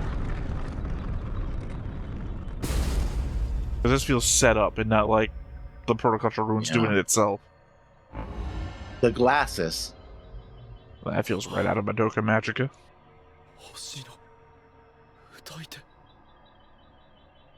That looks like Birdman a little bit. That looks That's like Protocol. Okay, time for a quad angle. Yeah. Shit, I can't remember what I was about to say. Oh, so the glasses are communication devices. That's why he's talking to them. Yeah, it was what, a different pair of glasses for every person?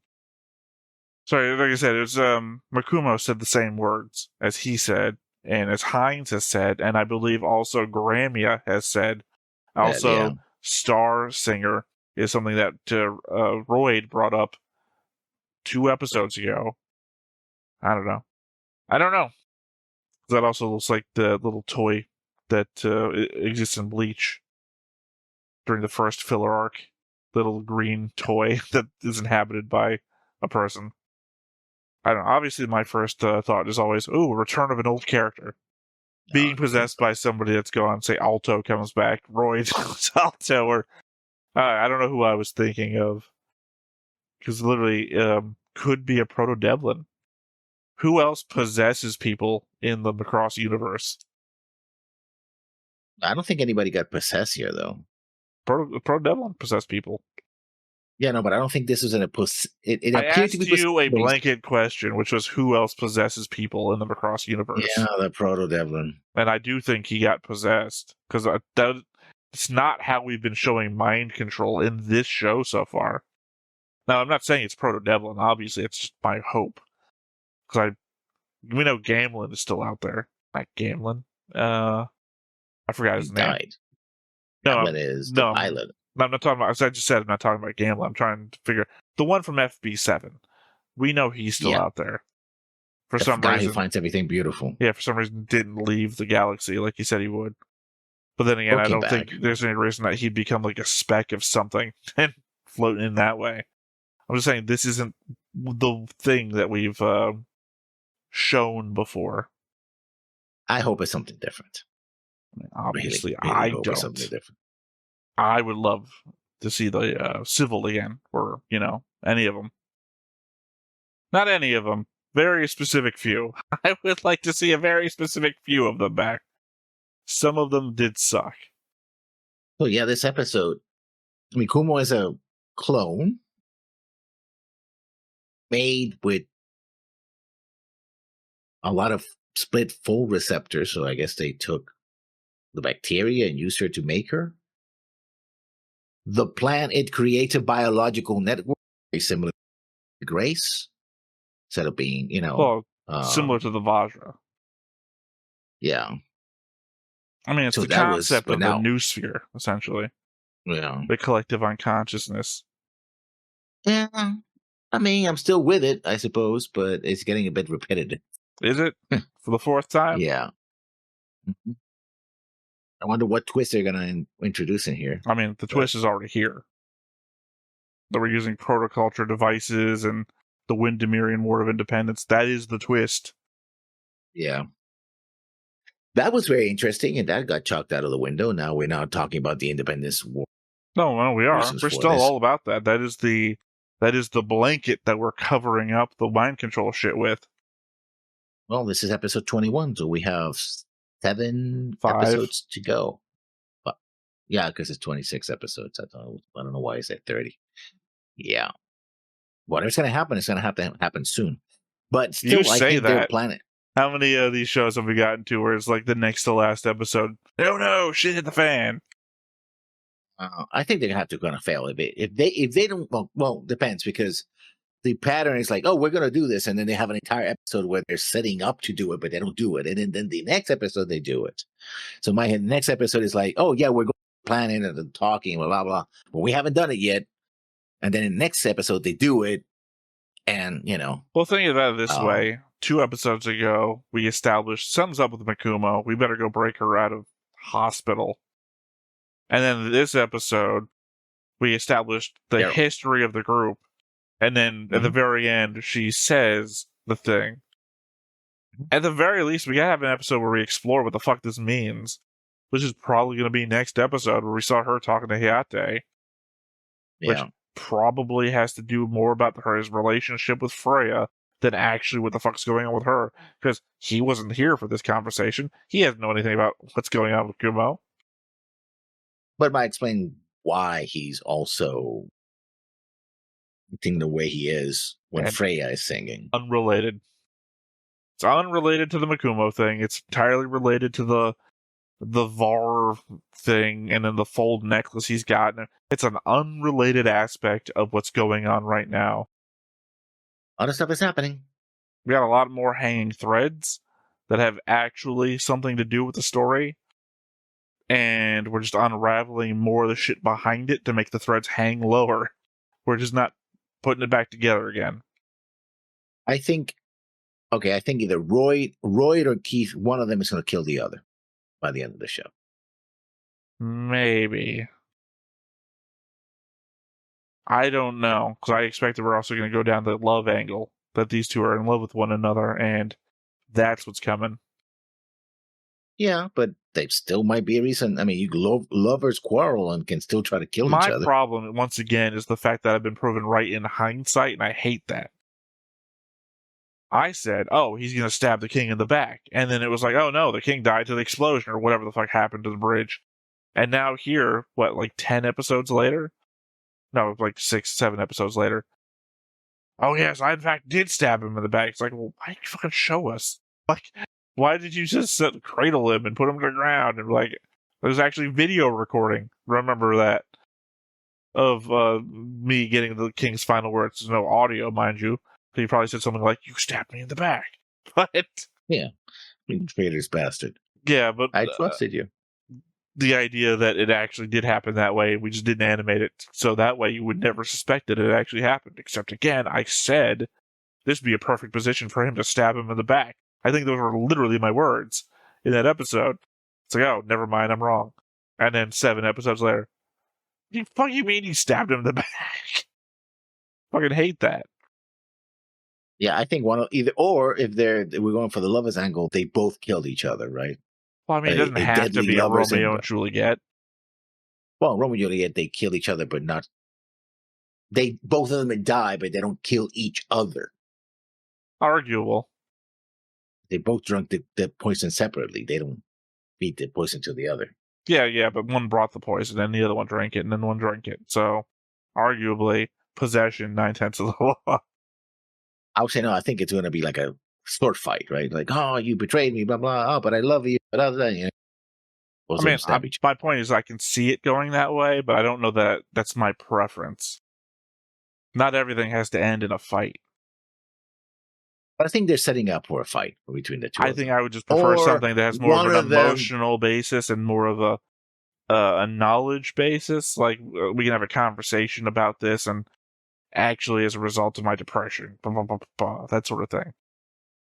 Or one of them stabs up in the back the other. Either Keith stabs Roy in the back for killing his father and using his brother, or Keith stabs Keith in the back, even though Keith knows that he shouldn't turn his back to Roy, because that's what happened to his dad. Because, like, sorry you trusted me, but you're in my way. When did this come out? 2015? 2015, yeah. There's also when did this other show come out? 2004. Never mind. I was wondering when Gundam Seed Destiny came out, because we are riffing pretty hard on a bunch of Gundam themes, and I could see this ending the same way Gundam Seed Destiny does. Oh, they all die in the chamber? Oh, yeah, they could die together, kill each other, whatever, but also, replace the protoculture ship with whatever the name of the ship was in Destiny. The big space station thing. That was a ship, really, not a space station. No, I think it was a moving space station. Makes it its ship. If it moves, it's a ship. No, I think a station can move. I know what you're going to say is the element of the word station means stationary, which means it doesn't move, but I think you can still make a station a ship. Like, there are, in sci-fi, plenty of stations that had to be given engines to move into place. They're in purpose. The purpose of them is to be a station. The fact that they move doesn't make them not a station.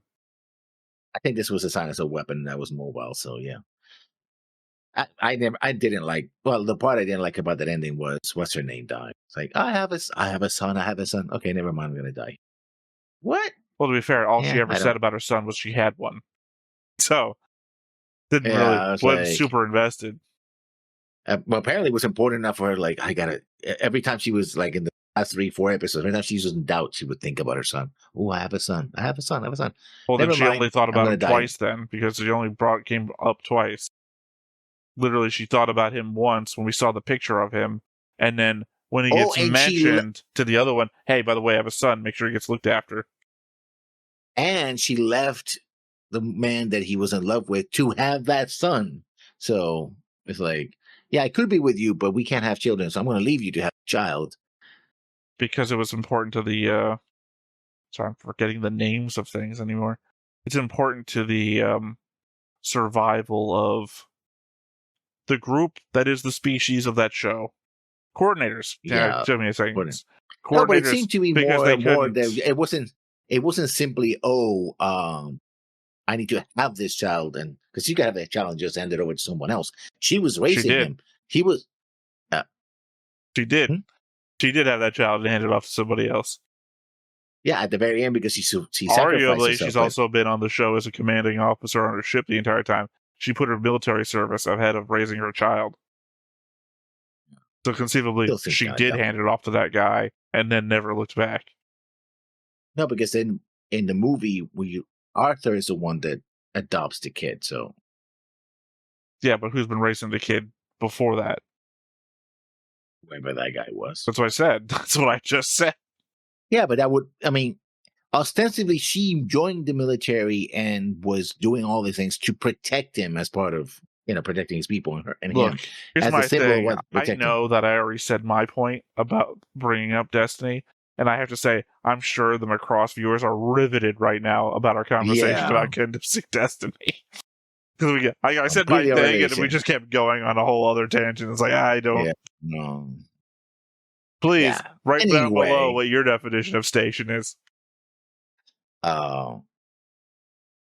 Yeah, I suspect that one of them, either one is going to step the other, or they're going to have a big fight. Like, oh, you betrayed me, blah, blah, you betrayed my father. They're going to... And both are going to end up dead. You know what I anticipate? Probably neither of those things, because that would probably be more satisfying than what we're going to get. What's probably going to happen is Keith is going to die in the air in an aerial fight, probably against Hayate, as Hayate's big moment, and that him and Royd are never going to get anything. That could also happen, but I doubt it. At the end of the day, Keith is going to go down first, and then Royd still being alive, because your counter to that would be, oh, so he must kill Royd before getting into the air, because that would still fulfill. No, not going to come to anything. Hayate's going to get his moment killing Keith in the air, because you remember, we got to get revenge from Messer, or at least some sort of fulfillment for the whole Messer thing. And then Royd probably going to get angry. My boyfriend, you just fucking killed my boyfriend. Or, whatever. He's going to go down with the protoculture ship. Or, or if he hasn't died already, to whatever Epsilon Foundation's doing. The element now that Royd isn't even Royd anymore. If that's what's happening. Seems to me that's what's happening. I've seen a lot of mind control in anime, mostly in Macross. Because apparently that's the one trick we all decided that was going to happen after SDF Macross. Yeah. Anything else? It's the revelation that that's fucking stupid. Every series is mind control. It's mind control all the way. At least I hope the next season's going to be a little bit more funny about it. Like, one group is mind controlling the other group, which is actually being mind controlled by another group, which is being mind controlled by a third group. Just go all the way down the chain of events, and they're mind controlling inception, yeah. Yeah, but with different things. Like, one of them's using the VAR syndrome, while the other one's using these glowing yellow balls they found on the Macross 7 ruins. It's all the way down. Every version and one of them found this old broken down computer system with a singer on it, and that's mind controlling them to mind control everyone. Yeah. It's all the way down. Let's make a comedy out of it. All the way to the last circle of hell. And what is the modern singing? It's going to be more pop? We've done pop 3 times. J-pop. I mean, that's what very prevalent. If it did going for the anime thing, it would be J-pop. We've already done pop. That was K-pop. Now we have K-pop stars in Japanese anime. I doubt that. That isn't going to play well. Didn't play well when they tried it with Tower of God. That animosity is just still fucking there, so it's not going to happen. I mean, K-pop is pretty popular in Japan. Yeah, but is it the most prevalent thing? Yeah. It's like, what's the most prevalent... Internationally, K-pop is far more popular than in Japan. Right, but does Macross do what's been popular in Japan, or does it do it popular internationally? Japan. And what's the most popular music in Japan right now? I don't know. I guess technically we should actually already know this. Not what's most popular in Japan. Well, according to the what comment they that we are. have, it was 2015 to current year. No, not that. The reason we should know, again, not because we know what's most popular in Japan right now. We should know what they're hiring for. That was, but I think they were hiring a female lead singer. So yeah, but of what type? It seemed very popish. What I see, wow, very bright colors that'd be and stuff like disappointing that. then too, because that'd be 3 now. Because Yeah. this is pop. The last one was pop, and this will be a third one for pop. Yeah. I mean, we are in time of history where music seems to get stuck in place with no real new music genres coming over. Oh no, I would argue that from 2000 to now, there's been at least. Oh, I can only speak to American, right? Like what was big on VH1 and MTV in the early 2000s versus what's big on the radio now, because MTV and VH1 don't play music anymore.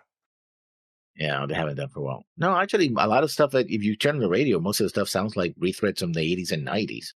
I mean, it's newer music, but it feels like a retread. I don't think that works either, because it depends on what radio station you tune into. There's no... I don't know what where you go to now for all of one. I guess the YouTube homepage for music. The YouTube music I've seen a homepage. revival of folk anti-war songs come in places like TikTok. So I don't go to TikTok, so I don't know anything about that. Pretty good music, by the way. I don't go to YouTube Music either, so I don't know about that either. I do, but I don't necessarily go for the latest trends. I go for whatever I think I'm gonna like. Yeah, if I want to listen to a song, I just Google the song's name. So it means I don't look I don't look up new music. Trap is a new-ish. But trap is reggaeton. So going back to Korea then. And then that's a joke. That's a poorly made joke. Yeah. All the way back to late 1980. So it's not even new itself. So I don't know. I just hope we would get something outside of pop. Like, I don't even like rap, but I would be more interesting to me if there was a Macross rap. I mean, it's something we haven't seen at the very least. Like, we've already done rock. I don't anticipate rock is going to come back as the next thing. I would love it. Don't anticipate it. We've done 2 things of pop already, and I understand that the idea is market to the masses. So if pop is the big thing, I would expect pop to be the thing to come back. Solo Leveling has done very well with their soundtrack. Again, probably outside of Japan. It's popular in Japan, but the music outside of Japan, and it's a fusion of... I don't know. Yeah, I don't know what the soundtrack... It's a Japanese singer and also a K-pop singer as well. So they're a duo in this song for the second season, which is pretty popular, at least outside of Japan. I don't know. Certainly, it's popular in Korea in the English version. The Japanese English version exists, which is also very popular. So it could be a fusion of those things. I was going to lean into, again, they've bringing the outside examples in. Link Click, an amazing fucking show from China, does rap. It did rap in its opening and its ending of the first season. It's got an amazing opening in the second season, but it's not rap. I think the ending might have been rap. I can't remember. All right, Link Click is a show I like to bring up all the time. It's such a fucking good show. Hip-hop, yeah. Well, hip-hop is a style. Rap is... You never watched Link Click, right? No, I haven't. I've seen, stills of it, but I haven't watched it. Oh, it's such a good show. Such a good show, and it's a modern show. Like, it's set in modern reality, so it's not like, sci-fi, or it's not like fantasy or anything. Just such a good show, and I couldn't recommend it enough. Like, the first episode was enough to get me hooked. So, I wouldn't even have to say, you got to watch like 3 or 4 episodes to get into it. If you don't like the first episode, not the show for you. But I can't see anyone not liking the first episode. And it's unfair. And it's a matter of getting my ear used to it. It's because I got used to listening to shows in Japanese. And when I switch to the Korean or Chinese, and it doesn't go to the people that are making it. They're making it in their own language. That's more than fair. It's just that my ear hasn't really got used. It sounds kind of funny to me. Yeah. I don't know if you're bringing it up for this, but Link Click is dubbed in many different languages, including English and Japanese. Yeah, I know. I watch it in Chinese because Rogue Knight wants me to watch it in Chinese, but I do also watch it in English after I've watched it in Chinese. It doesn't take anything away from me. Like, I listen to it in Chinese. It sounds weird to me now when I hear it in Japanese. Because, it doesn't sound... Well, because one time I got a copy that didn't have the Chinese default. So I'm like, this doesn't sound right. This is Japanese, isn't it? Well, again, not fair to the probably great actors and actresses, Chinese and Japanese that are, and South Korean, that are doing this work, right? It's just that I'm not used to it, so apologies. Well, as I've always said, I have a better time. Not a better time. I understand more when I listen to it in English, because of course English is my native language. That I don't hear the same inflections when they're saying things to pick up on the same emotions when they say stuff in their native language. I mean, technically, I should be listening in Spanish because that's my home language. We did that once. Birth language. We did that once for a Macross thing where I had the better version in Spanish, and that's like, I don't understand Spanish. Here you go, lessons. You watch this in Spanish. I'll watch a worse version in English. Yeah, but the Spanish version, the problem with Spanish versions dubs, I don't know if they've changed now, but they come very flat. Like, you literally, in any Spanish dub, you literally hear the same voice no matter what. It's like, oh, and it's like, you watch Spanish, it's like, I disagree, because there's famously the Chainsaw Man scene where Power is like getting drinks from a vending machine, and my God, when she's trying to be seductive in that scene, and you listen to it in Spanish, it's like, oh man, this is so much more seductive than every other language I've heard this dubbed in. Yeah, I don't know. Maybe they got it most up. But the dubs I grew up with were so flat, right? Because everybody because you literally could hear the same person speaking every movie, and there have this sort of very flat, like, oh, I'm excited. I'm like, buy it. I don't buy that you're excited. I can literally, you can almost see, now that I do video editing, I can almost see in my mind's eye the English or whatever original language is audio track and the underdubbing, right? And the thing is that also in older stuff, they would not be able to do a good mix. So when they would have the Spanish soundtrack, right, for people talking, but then you would have explosions and other special effects, sound effects. They would try to use the original one, and it clearly was in a different volume and sound. Like, oh, this sounds like this, and then you jump to we're talking in the car, we're throwing them. It's like, dude, you're not in this. You haven't equalized this. You haven't normalized it at the same level that the driving and everything else, and you can clearly tell that whatever background original soundtrack is being subsumed, because it's, they overlaid with the Spanish, and it kind of almost has that sort of you can hear like a little, you can literally hear the soundtrack playing like you were playing a record, like, the scratching on the record as it plays over the original. I hope they changed that. They made it better. I've watched plenty of bad movies that don't understand sound design, so I mean, I know what you're talking about. Yeah, so it just feels bad. At least many, not all English VAs, but they at least try to, clearly they don't sound Japanese, and sometimes they don't get it right, but they try to have that injection of like, oh, let's do this, right? And try to get the emotion there. Not what I'm used to in Spanish. Things could get much better, and I'm not used to listening in Spanish, but All right. Well, I think that is everything for this episode. So, once again, I have been Theta. This has been Lessons. We've been Stoneface Reactions, and we will catch you next time. Bye-bye. Hey everybody, thanks for watching another Stoneface Reactions. If you have an idea of another video we could go ahead and watch, go ahead and put it in the comments down below, and we'll add it to the wheel. Be sure to like, comment, and subscribe, and let us know what you thought about this video and what parts you liked. And until then, we'll see you next time. Is this too goofy?